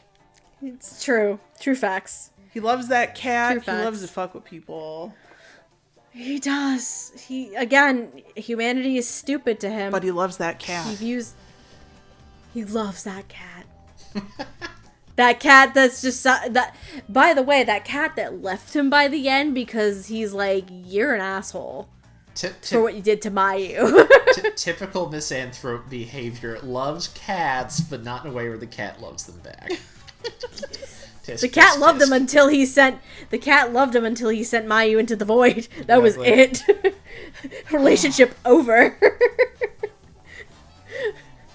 Amon, what do you think of Robert? Well, now we get to talk about the Virgin Ginty and the Chad Decim. Oh yeah! You need to explain this, please. There's two parts. Part of it is how they view people. As we've been talking, Ginty thinks people are stupid and cruel, basically. Yes. That is the only lens he has to view humans through. This is why Mayu presents such a problem, because Mayu is not particularly stupid or cruel. She is actually pretty sincere, and so left with this thing that doesn't fit into this little narrow box he is flummoxed completely unable Yes. to do anything because he only has the one tool in his toolbox. Decim, obviously by design of the show, is a lot more curious about why people are like this, and so he's much more able to deal with a much wider range of human beings. He would not have issue figuring out... It might take him a while to figure out what to do with Mayu, but he would be able to do that of his own will. And not some weird thing where, like, you need to kill a guy, and I'll bring your boyfriend back. How's that sound? The other part is that I think Decim's just way better at this job because he basically just tells you what is happening up front in the flattest monotone possible, which wigs people out, and so there's this intense rising dread as they're going through because they assume he's lying, but like he's not. He's just being vague on purpose because that's the job. And then he brings out the mannequins. Exactly. As a subtle hint. He is he seems creepy in a very nebulous way. Ginty's much more abrupt about it. He's just like screwing with people and then like drops the floor out from under them. Which I'm sure works, but you know, it just feels very amateur hour by comparison. And it's funny because they both became arbiters at the same time too. Yes, I mean, to be fair, Gigi is correct. His hot asshole quotient off the charts. There's a reason he's the one ripping his shirt open in the OP. Yep. Actually, since you were wondering who else he had played, I thought, well, he's probably been in One Piece. Who's he played there? It's like, of course he's fucking Doflamingo. Who else would he be? Jesus there it Christ. is! Dofi! There it is. Of Doflamingo. I don't know why I'm surprised. Doflamingo's a dick. I haven't even gotten to that arc. I'm in the middle. I've been very slowly reading the manga. I'm in the middle of the one in his, I forget the name of the arc, but the one that's on his fucking island, and it's like, you're the worst, sir. I hate you. Doflamingo, Doflamingo's hot to go. That's my deck now. I play Dofi because he's a dick. Oh man, I've still never been able to get past fucking Skypiea. So never. When we were in the car driving from Chicago back to Texas, over like right after Halloween, Chris told me the entire plot of the Dressrosa arc, which is where Dofi lives, and it took 3 hours. Yep. Oh my god. It's very long. Yeah, so I don't have to watch it now. Oh my god. Anyway, Robert's amazing though. Like he is, for whatever my opinions on Ginty as an arbiter aside, Robert is fantastic. Like absolutely perfect. Great. 10 out of 10. Mm-hmm. I just find it interesting what they did casting wise with Robert as Ginty and then Decim when we get to him. Because these two are antagonistic to each other in another show and in a completely different way. But no, Robert as Ginty is such a fun time. Because Ginty is just like this angry fucking man who just kind of is like, listen, I just want to get this done. I need you to play. I need you to fail. And then I just gotta judge you because you're a moron. And I'm gonna send you to where I think is best for you. Because you don't know anything. And I'm just gonna do what I need to do because that's my job. But again, like... And I like that Gigi pointed it out. Like, after... Like, around the time when Mayu is, like, still in Ginty's floor. And even, like, after that, you do... It's subtle. Very, very, very subtle. So you might not pick up on it the first time, right? It might take a couple watches, actually. It's subtle enough that you can hear the tone shift. And it goes back to Ginty's mind kind of being changed because of Mayu and how much of a conundrum she is and how different of a human that he's had to judge compared to probably like the hundreds upon hundreds that he's judged at this point. But Ginty, he's probably like my third or fourth favorite performance in the show. It's probably very obvious who my first two are going to end up being because we haven't touched them yet. But Robert is still really, really good. Jade Saxton as Nona. How do we feel about Nona? Nona. I think up until this point, Jade wasn't commonly associated with characters like Nona. I don't remember. Like, I feel like Jade was more of typecast similar to Monica in more of like the cutesy girly girl type of voices, or Carla from Fairy Tail as a weird random separate one. But Nona, I think, was one of the first, at least to me, one of the first more mature characters that I got to see Jade portray, I think. And it's definitely an interesting take, that's for sure. What do you guys think? The character to me is just so very odd. And like... Mm-hmm. It's hard to act through that because as an arbiter, or even as like a head arbiter or whatever it is that she does, she's, keeps saying they're not supposed to have any human emotions or whatever, but Nona is the one who programs human emotions into Quinndecim. Right. And so you have to go through like this thing in your head where when you're listening to her speak, you have to remember that she's not supposed to have emotions.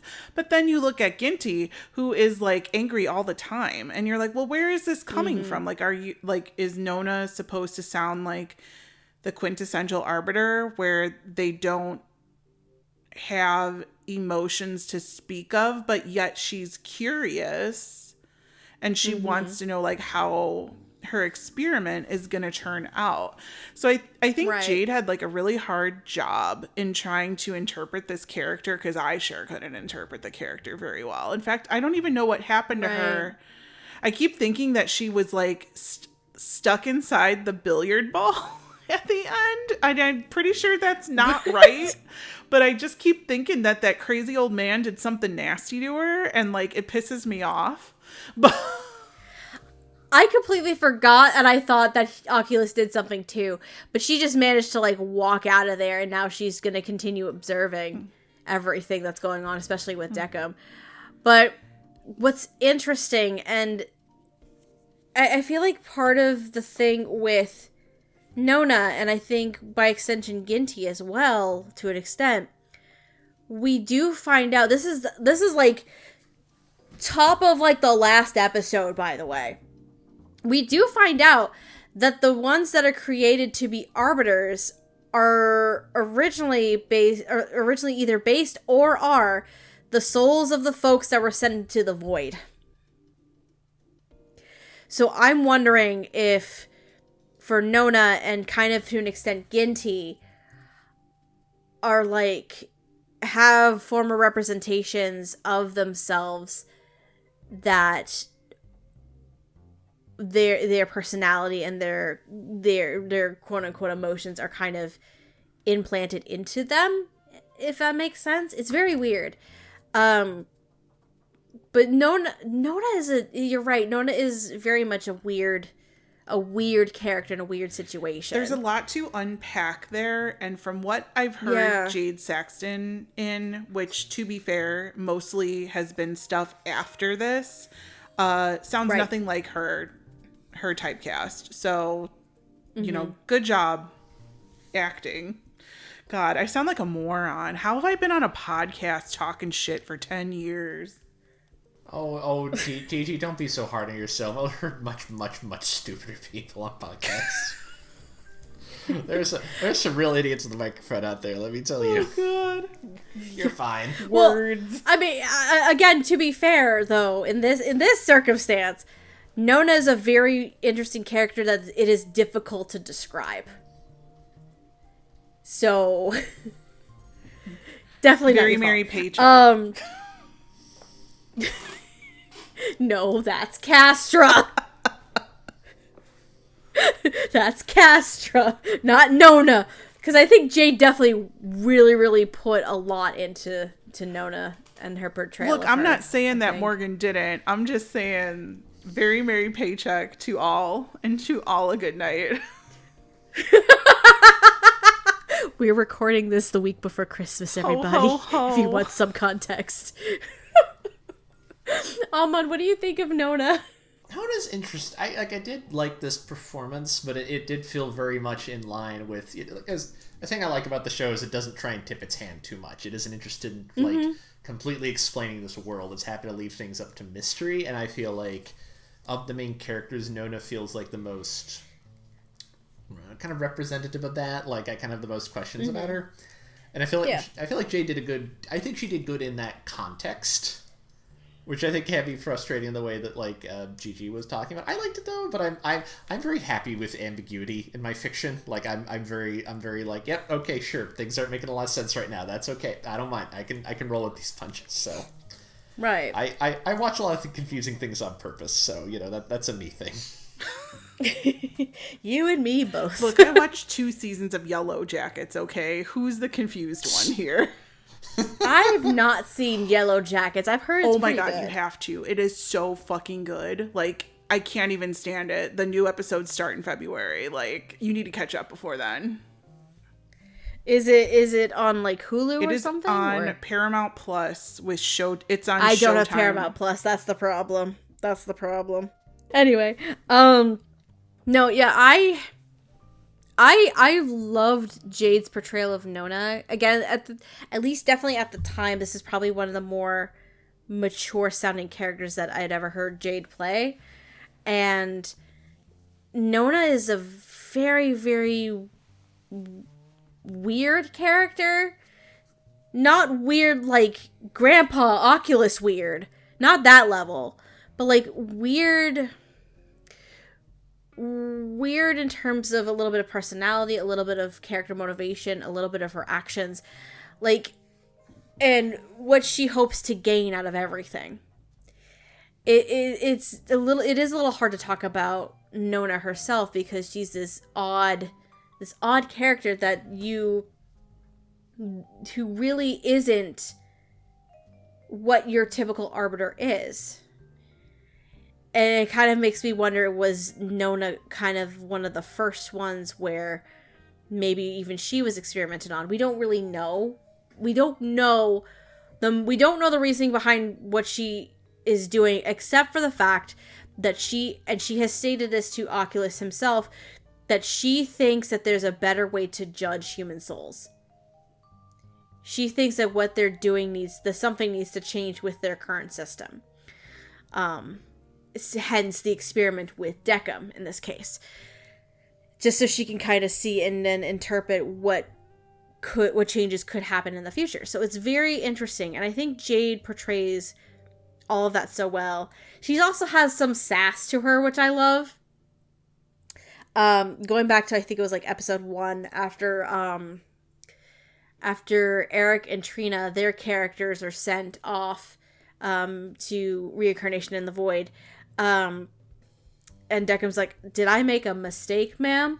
And she's just like, little smile on her face, and then she's just like, immediately grabs Deckham by like the tie and brings her closer, and he's like, sometimes, son, basically, sometimes, dear boy, mistakes happen. You learn from them. Got it? Yes, ma'am. Like, she has those moments where she can be like a sassy, fun little character, not like over the top sassy, but it's subtle enough that you kind of get like a little bit of an attitude to her. And I do appreciate that like a lot. Are there any other thoughts on Jade or even any of these other characters that we've talked about so far? I think it's time to go to the void. Mm-hmm. We got to go to the bottom. It's getting late. Hellscape time. Mm-hmm. It is. It's getting late. It's getting late. We all got shit to do in the morning. Let's talk about our 2 leads. We have the bartender of the Quinndecim, the current bartender, I should say. Deckham. He's very emotionless, very straightforward, very to the point, but he appreciates people who live a full life.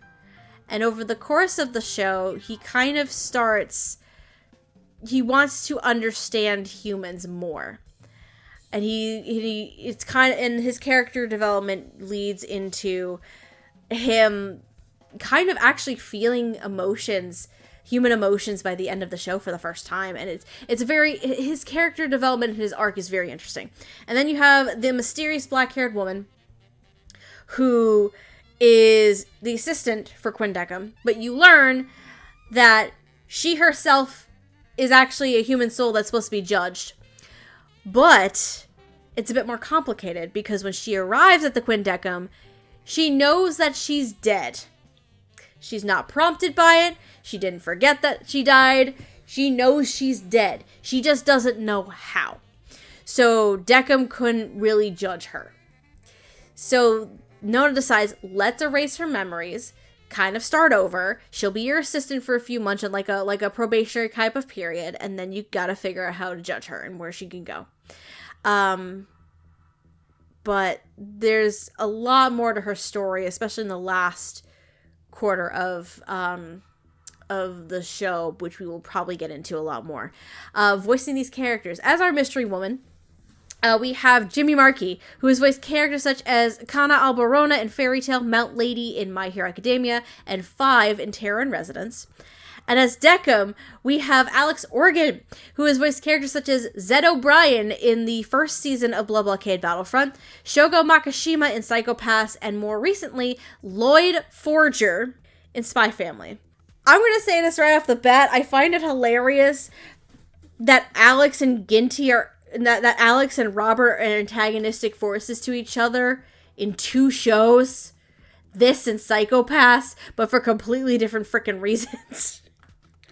And I find it hilarious. For you who has seen Psycho Pass, I'm sure you do. Yep. It's been a while since I've seen Psycho Pass, though. But, yeah, I find it amusing. I can't unhear Lloyd Forger now in Alex Organ. I can't unhear it. Like, it's just there.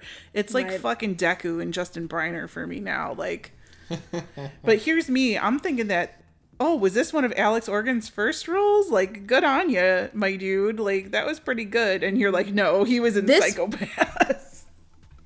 Well, here's the thing. Decim is his first lead as far as I can tell. Okay. Shogo Makishima is the antagonist of the first season of Psycho Pass. He's not the lead in that. But Decim is 100%, as far as I can tell, the first lead role that Alex Organ And then had. after this, like, didn't he disappear and then came back as Lloyd Forger? He did. He disappeared for quite some time. My understanding, when I looked into this at the time, was he became either an executive director or an artistic director for like a regional theater in the Dallas area. I think. Huh. Don't quote me on it, but I think that's what it was. And he was gone for a while. He actually was starting to come back slowly but surely in a few other shows. I think he had some stints in like Black Clover and things like that before he got Lloyd Forger, if I remember correctly. I mean, that tracks. I've seen him in a play here. He was very good, but did not sound like Lloyd Forger. So I was like, oh shit. I was like, don't look at me. It's like, this is weird. Like, no. Your boots are taller Me who than watches mine. anime. What? What? I was like, your boots are taller than mine. Please don't step on me. Oh, yeah. It was Rocky Horror, I did wasn't see it? him in Rocky Horror. He was very good. Very good. Not like Decim at all or Lloyd Forger. Definitely not Lloyd Forger. I will. Okay, so y'all, in Japanese, Decim is played by my favorite voice actor of all time, who is Tomoaki Maeno, who plays Camus in Udapri. Oh, there it is. There it is. So needless to say, once I saw that in the credits, I turned it immediately, and immediately he sounded like Camus, and I was like, I don't want to do this episode anymore because this has peaked. This is peak for Gigi. We have ascended to Camus We level. ascended to Camus, but you know, for the love of the game in this podcast, I did turn it back to English with the AI generated subtitles. And listen to Alex the whole time. This is a hard character to voice. Like, I would not think Camus. So I actually, like, from that point of view, think Alex's tone may have been a better fit, just because I didn't watch the last episode in Japanese. I probably should have to compare, because that is where Decim really shines, in my opinion. Right. From a vocal point anyways. But they're like, I don't know, Camus and Tomoaki Maino, like, has half of the time, like, this crowd pleaser, happy prince butler voice, and then half of the time is, like, cold and, like, off-putting, but it's, like, in a comedic way. So every time I heard that, I was like, you know, like, Decim, I don't believe, has, like, this comedy twist to him. So when Alex was speaking, like, I got that, like, that flat line a little bit more, which makes sense to what Decim's character is. So I was very, like, totally down with that. But then you get to the last episode, and that fucking scream at the end, like, that had me. I was, like, going. I was like, okay, Alex is cooking here. Did you blow out your fucking throat? Like, that's crazy. I've never heard him sound like that at all. And I could, like, feel, like, that pain in him. And it just, it was so good. Yeah, just seeing Decim go through the ringer and finally, like, having an understanding of humans, but particularly, I'm going to use her name at this point, but particularly Chiyuki at this point. That's the name of our mystery woman, side note. The fact that Decim is now, like, not fully comprehending, but at least getting a much greater understanding for the human soul and human emotion. Like, that hits hard for him.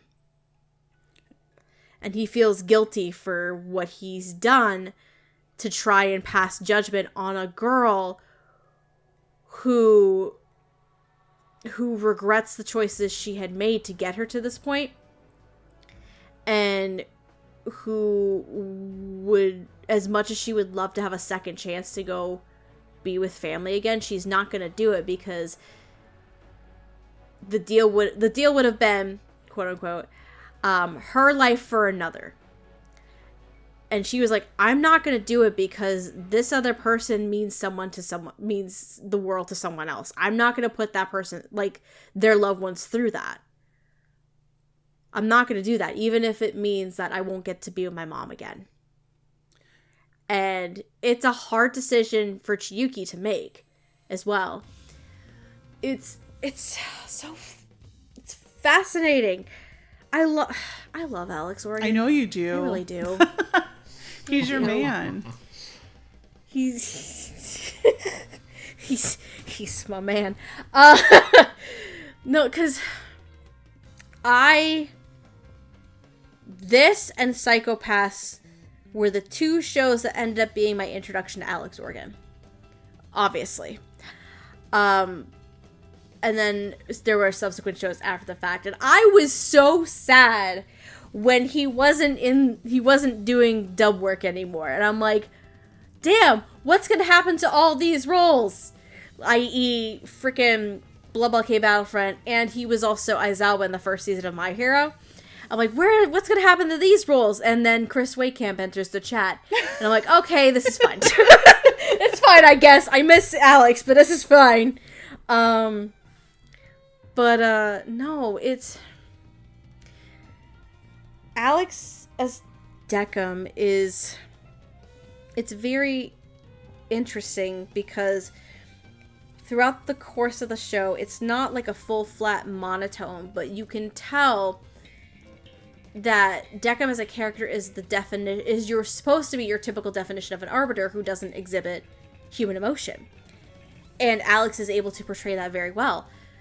But Decim has these little quirks to him that give you also a sense that he could be a person too, in a way.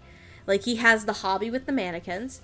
He appreciates a human who has lived a full life. And then, obviously, all of it culminates by the end of the show where he's finally trying to pass judgment on Chiyuki. And I forgot how much that scream that Alex had to do hurt. I forgot how much that hurt. That pain that he had to go through. Like, realizing, I screwed up. I feel so bad that I caused this much pain to this individual. And I just feel this guilt, this sadness in me. And he doesn't know how to process that. It's kind of like a child or an infant who's crying and who is sad for the first time, if that makes sense. And they don't know how to process these emotions. And all he could tell Chiyuki is that he's sorry. He's sorry for what he's done. He's sorry for what he put her through. And Chiyuki's like, it's all good. It's fine. And she just gives him a hug. And you also get to see both of his eyes for the first time by that point too. Instead of just the one. But no, I love Alex. I love him to pieces as an actor, and his portrayal of Quinndecim really just, I think, still holds up, not just as for a performance aspect, but all of the ethical and even some philosophical pieces that you kind of question throughout the whole course of the show, and I think Alex is able to portray that very, very well. Amon, what do you think of Alex? What a great performance. I mean, I don't know if I have a lot more to add to what you were saying. Like, I like how he does a good job of seeming... I mean, it's what you were saying. He comes across as somebody who is, like, a being who sincerely does not have emotions and then is sort of awkwardly developing them as the series goes on. It's like, that sounds hard to do. But, you wouldn't know that from how Alex is playing it, so, that's great. Yeah. What do you think Amon knows of Jamie as our mystery woman, aka Chiyuki? Also good, like, just interesting, challenging, dramatic role, and Jamie really steps up to meet that challenge of somebody who has a personality, but doesn't necessarily have a past, doesn't know where they're going. Basically, has to try and figure that out. And it all culminates in the last episode, which is heartbreaking. And I think the real evidence of how good they both are in these roles, I think. What do you think, Gigi? I think it doesn't sound like Jamie. And I mean that in I don't want to say a good way, but I'm so used to hearing Jamie in these brash comedic roles that to hear her take on something more dramatic was just such a great time for me, because I love Jamie. I think Jamie hung the moon. She's fabulous and she is a queen. And it was just, I had forgotten that this was Jamie, and in fact I didn't realize until I read the credits. And I was like, what? And I was like, no, wait, what? What? But yeah, it was really nice for me, who's only really heard her in a bunch of comedic roles, to hear her do something very dramatic. And Chiyuki has a lot to say, despite, not knowing her name. She definitely puts Quinndecim in his place. She has one of the more I mean, obviously she's one of the main characters, but she has so many dramatic parts, and especially the end when she has to make that decision if she's going to go back, and she just wants to, console her mom. It's like, but I can't do that to even a random stranger, just end their life for me. It's so, just give everybody in here an Emmy, man. Please, can we go back in time and do that? Do voiceover artists get Emmys? Because we should be handing out some Emmys. Let me call the board. Let me call the board. But no, it was wonderful. I love Jamie. This was really fun for me to revisit. No, 100%. Because like you, I up until this point I was more used to Jamie in more comedic roles, right? Or more of the, like you were saying, the brash characters, kind of the hotheads, kind of the, I guess, popular as a character trope, if that makes sense. Those kinds of characters. So going into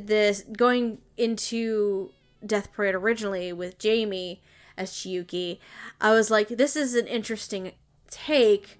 I'm very curious to see how this goes. And then the more I kept watching it originally, I was just like, this, like, she really is a good dramatic actor. 100%. And she was able to, like, extend that out too to other roles, like 5 in Terror in Residence, for instance, because I think that one came out about a year or so after Death Parade did, the dub for that one. And Terror in Residence is also a phenomenal show, by the way. But Chiyuki is probably one of the more tragic characters of the show. Partially because of her spending this extra time before she's able to be judged, but also because of her life in general. Because she used to be a figure skater, she was winning competitions, and then she had a life-changing injury that basically prevented her from skating ever again. And from there on, she kind of just sank into this depression. And nothing was the same, and she couldn't figure out relationships. Nothing seemed like it was going to get any better, and then she committed suicide. And that's how come she ended up there. Like, she ended up knowing she was dead, but she didn't know how. She couldn't remember how.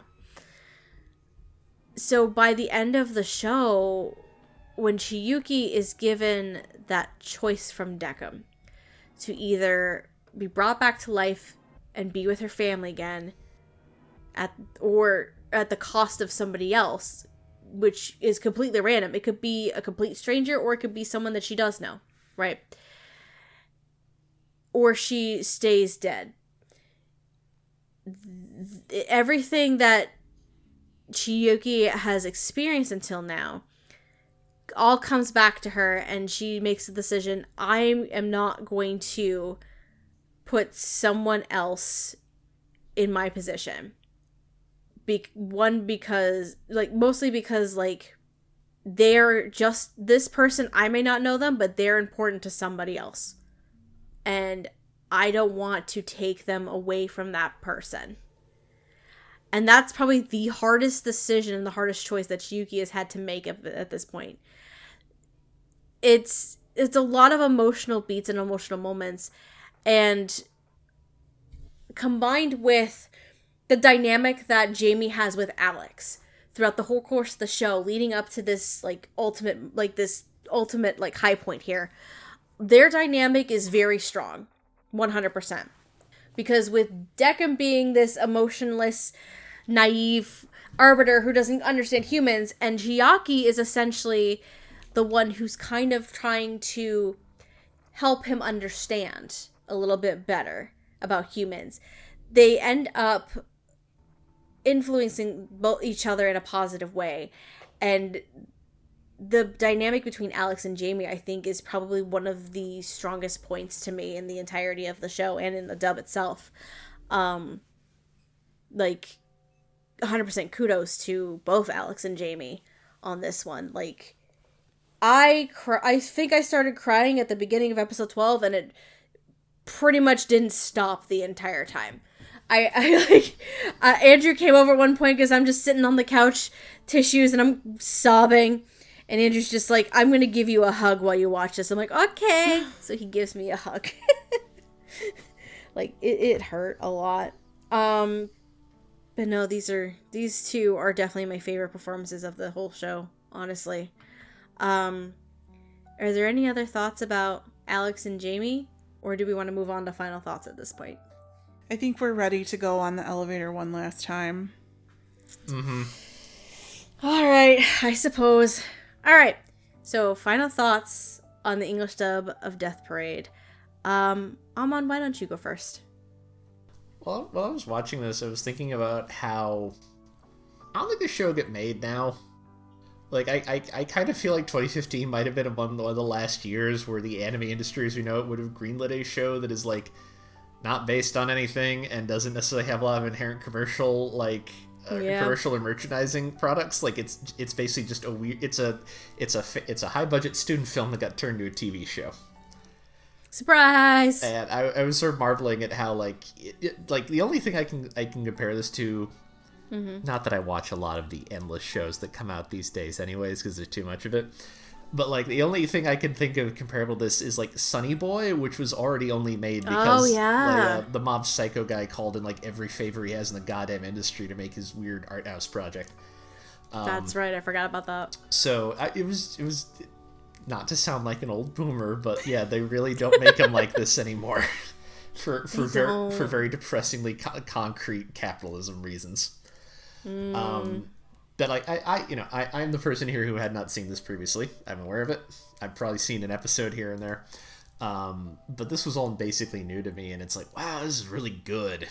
And like I was saying earlier, like this dub's really well put together, and I don't think you would have guessed that it was from like this new wave of new style of doing things that hadn't really been tested out that much before, and has its own set of issues that eventually crop up more often. At least based on this, it's like, wow, this sounds really good. I guess you can dub something week to week and still have like a good thing at the end of it that sounds coherent and cohesive, and like it is not necessarily just being done like week by week by week. Like this is a really strong show. I encourage people to watch this, especially since I think if I'm reading some of the stuff on A&N correctly, it appears to have went off streaming for a little bit before coming back on, and who knows how long this is going to stick around for. You should try and watch this. Yeah. I don't have any insight into the decision making that goes into when to renew licenses, other than just sort of a basic like, if not enough people are watching it, they're probably not going to cough up the money to hang on to it. So watch it while you can. All right. Gigi, what do you think of, what are your thoughts on the dub of Death Parade? So like I was saying at the beginning of the show, like when I did watch this the first time, I really loved it. I love that weird episodic, like I love weird episodic horror sci-fi shows, and I love things that have, like philosophical questions to them that may or may not get answered. Like, I'm a big fan of Saw. There's a lot of games in Saw. Like, it's not necessarily like a horror show, but it is very psychological, and that it, in itself would be something for me to watch. It also has, adults in the cast and for the most part, and doesn't have a bunch of like high schoolers hopping around, I think the dub, again, to me, is like a classic Funimation dub that I would love to hear a resurgence of lately. I know everything is kind of churned out. I know things are turbulent over at the good old Roll, but I hoped for one day that maybe like a lot of actors can come back and get very merry paychecks. I know that when it comes to like company policies or working conditions or whatever, the draw for these voice actors who we've heard 10 years ago is still there. I just went to a convention and Ian Sinclair's line was very, very long.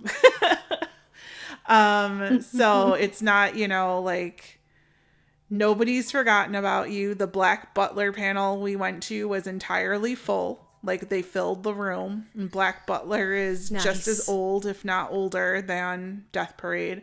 But Death Parade is a great show. I think if you haven't seen it, you should. And, as much as I like Tomoaki Maeno, like definitely listen to the dub, because the dub is really well produced. The acting is just crazy good.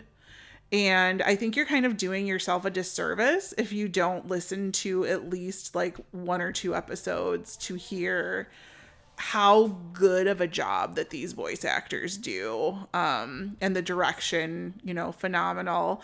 And for those of you who don't like jokes, there's no jokes. Well, no added jokes. I.e. For me. Stephanie, No there's memes. no jokes. For the Stephanies in the room. But yeah, for sure. Yeah, definitely, you guys. And I think this is a really good episode that you picked for your anniversary show, because, you know, like I said, I haven't seen this in like, what, 10 years, like 8 years, something like that. And, you know, this is probably the only one of these episodes that I'm going to be on other than my own. So I'm glad I got to do this with y'all. Y'all are a fun trio. Like, I think I love doing episodes with you guys because you always make me think about things. And, you know, we make our jokes, like Doflamingo's hot to go, we know. But yes. But like, it's nice to like chill out and like have a good conversation about some anime that's not just, you know, isekai. Even though they could have gone to the void 100%. Or reincarnated into an isekai, you never know. I mean, it's Madhouse. This is true. I tip my hat. Don't forget, we have another episode the 3 of us got to figure out and schedule to record. I meant the anniversary ones. Not. I mean, of the anniversary. I'm just saying in general, though. We do have one the 3 of us still got to get done. We'll be there. I'll message y'all about it tomorrow when we've all had sleep. Because after we've had late sleep. for y'all. It is getting late. Okay. I will attempt to make my final thoughts fast. It might not happen, though, so I apologize. So, needless to say, when this show came out in 2015, it instantly became one of my favorites. Like, that's bar none. Pretty self-explanatory, because it's me. Haha. And when we originally talked about this show 10 years ago, we only had 1 episode of the dub to go off of. There wasn't much there to talk about. But it had always been, like, kind of like a dream of mine, and I told Andrew this, like, it had always been a dream of mine to, if there was, again, an opportunity to come back and revisit it and give it its proper due, I wanted to do that, and I'm so happy we got to with this, because this show and the English dub, I think, really still hold up today, even 10 days, wow, 10 days later, no, 10 years later, it holds up so well. And I was telling Andrew this, and I haven't said this yet, but I agree with Gigi. I told Andrew that if we had not originally covered this 10 years ago, I would have fought tooth and nail to make this a classics episode. I feel like that the show and the dub especially is on that level. That's how much I love it, and that's how good I think it is. So effectively, in a way, I kind of have my classics episode for the show now, since Amon's never really fully seen it, so that's cool. No, just everything about it, I think, just is phenomenal and still holds up. From the directing and the writing to all the performances, particularly from either actors who were kind of established but didn't have the chance to like really lead a show, or actors who have led a show but different tone of show. Comedy, Jamie, but you get to see much more diverse acting and performance and like character work in this show, and it all culminates together as this philosophical, ethical to its core, and it comes back to the question when I was reading the summary of who is fit to judge the dead. who really is fit to judge these souls, because they are more complex than people make them out to be. And with all these stories of these different characters and these different people that come through Quinndecim, you not only learn about the stories, but you see how, in particular, Decim reacts to them. And this was, for me, the strongest show for 2015. And today, it's still one of my favorite and one of the strongest ones that I've ever seen. And I am just thrilled as can be, that we got to go back and give it its full attention. Give it our full attention and just cover it in its entirety. So I thank you both for joining me on this. Because I'm a happy person. Like, again, when we were picking shows that we wanted to cover for the retrospective project, I had I'm pretty sure I started with 12, but then I narrowed it down to 8. But in my heart, I knew it always had to be Death Parade. In my heart, it always had to be this show. Because this is one of those shows where I regret not being able to have the opportunity to talk about it in its entirety. So I am so happy, and I thank you both for being a part of this wonderful little moment we're having here. Aw, thanks, Boo Boo. Happy anniversary. Happy anniversary, guys. Happy anniversary. On that note, if you would like to see the English dub of Death Parade, there's really only 2 ways that you can. You can stream it on Crunchyroll. Both the English and the Japanese are available there. Unfortunately, with the AI subtitles, as Gigi has so lovingly pointed out a few times, and I already hate that. Crunchyroll, what the fuck? But anyway. Or, it is available on home video release. Currently, I believe the Classics edition, which is a Blu-ray and digital release only, is available. And it's through the Crunchyroll store. I don't know if it's the old Funimation SKU, or if it got a new SKU, though.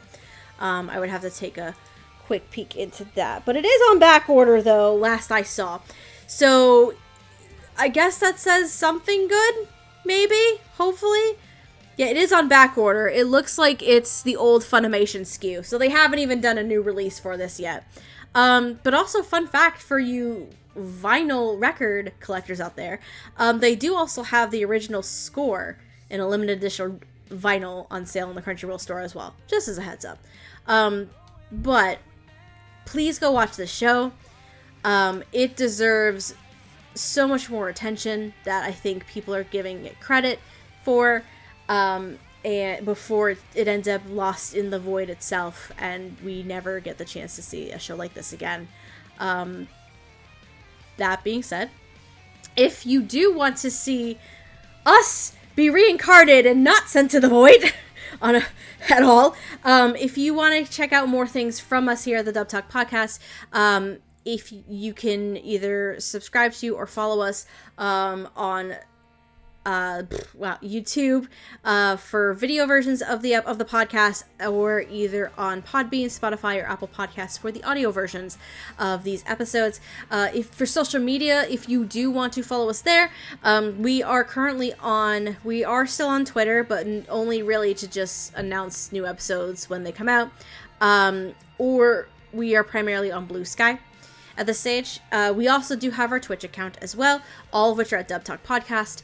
If you want to support us in a different capacity, we do have a Ko-fi account still that you can make one-time donations to, or you can be a part of our Patreon, both over at Dub Talk Podcast, where if you become a patron for us, you can help us maintain the RSS audio feed. You can help us with replacing equipment if we need to, or getting things that we might need for various episodes and things like that.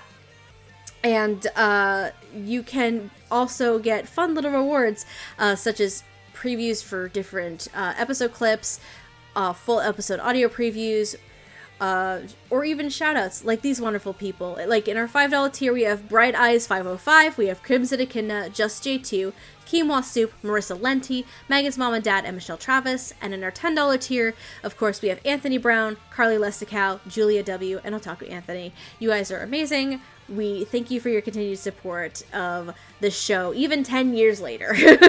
Like, for real, thank you to everybody. You're going to be hearing this a lot this year from all of us, I'm sure. But from the bottom of my heart, and like, thank you. I never thought that me doing originally these weird like live action vlog videos of me just talking about English dub announcements would evolve into something like this. Nor did I think it would be something that would stick around for 10 years, to be honest with you.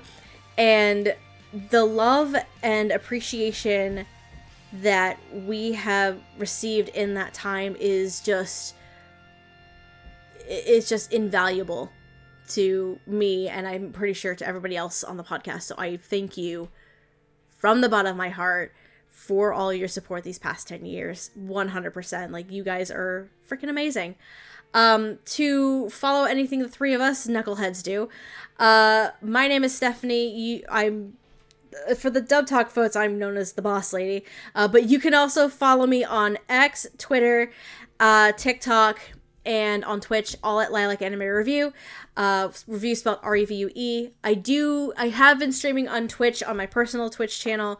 I usually stream Monday, Wednesday, Friday, either at 7 or 8 p.m. Eastern Standard Time. For Gigi, you can follow her on Twitter, Blue Sky. I don't know if you have any other socials that you use at this point, but all of them are at Anime Palooza. YouTube, you have your YouTube channel still. I guess. As well. I forget. I guess. It's been a hot minute, but I guess. And as for Amon, you can follow him on Twitter and Blue Sky at AmonDuelUS. Duel is spelled with 2 U's. And Sir, will you do me a solid? Will you please give us a wonderful dusty old song for our wonderful episode of Death Parade? Sure. So obviously this is a show that is at least a part about games of chance and skill, which seemed like an attractive idea. Have we got any music about that? Yes, we do. Okay. So my dusty old song for you is from the Alan Parsons Project album Turn of a Friendly Card, which is all about gambling. And on the second side of that album, you'll find the title suite, which is all about gambling and card games and how they intersect with humanity's lives. That one's a good one. Go check that out. It's good. 20 minutes of music. Nice time. If you have very nerdy parents, you might recognize it from some archaic CD in their collection that you heard in your childhood that you never knew the name of. So nice. That could be fun. Nice. Yeah, check that out. Thank you, good sir. All right. With that being said, thank you guys so much for hanging out with us for 2.5 hours or so. 2 hours, almost 40 minutes. Hopefully it's 2.5 hours and we can cut some things out, but we will find out. Anyway, thank you guys so much for hanging out with us. We really appreciate it. And I'm not going to spoil for you any of the other episodes that are in the pipeline for the retrospective project. I will say that there might have been hints in the episode today, though. I will say that. But you're going to have to wait until next month to find out what the next one is going to be. So, that said, thank you guys for hanging out with us. We will catch you guys next time. Good night, and otaku on, my friends. Love your faces. Rock over Boston, rock on Chicago.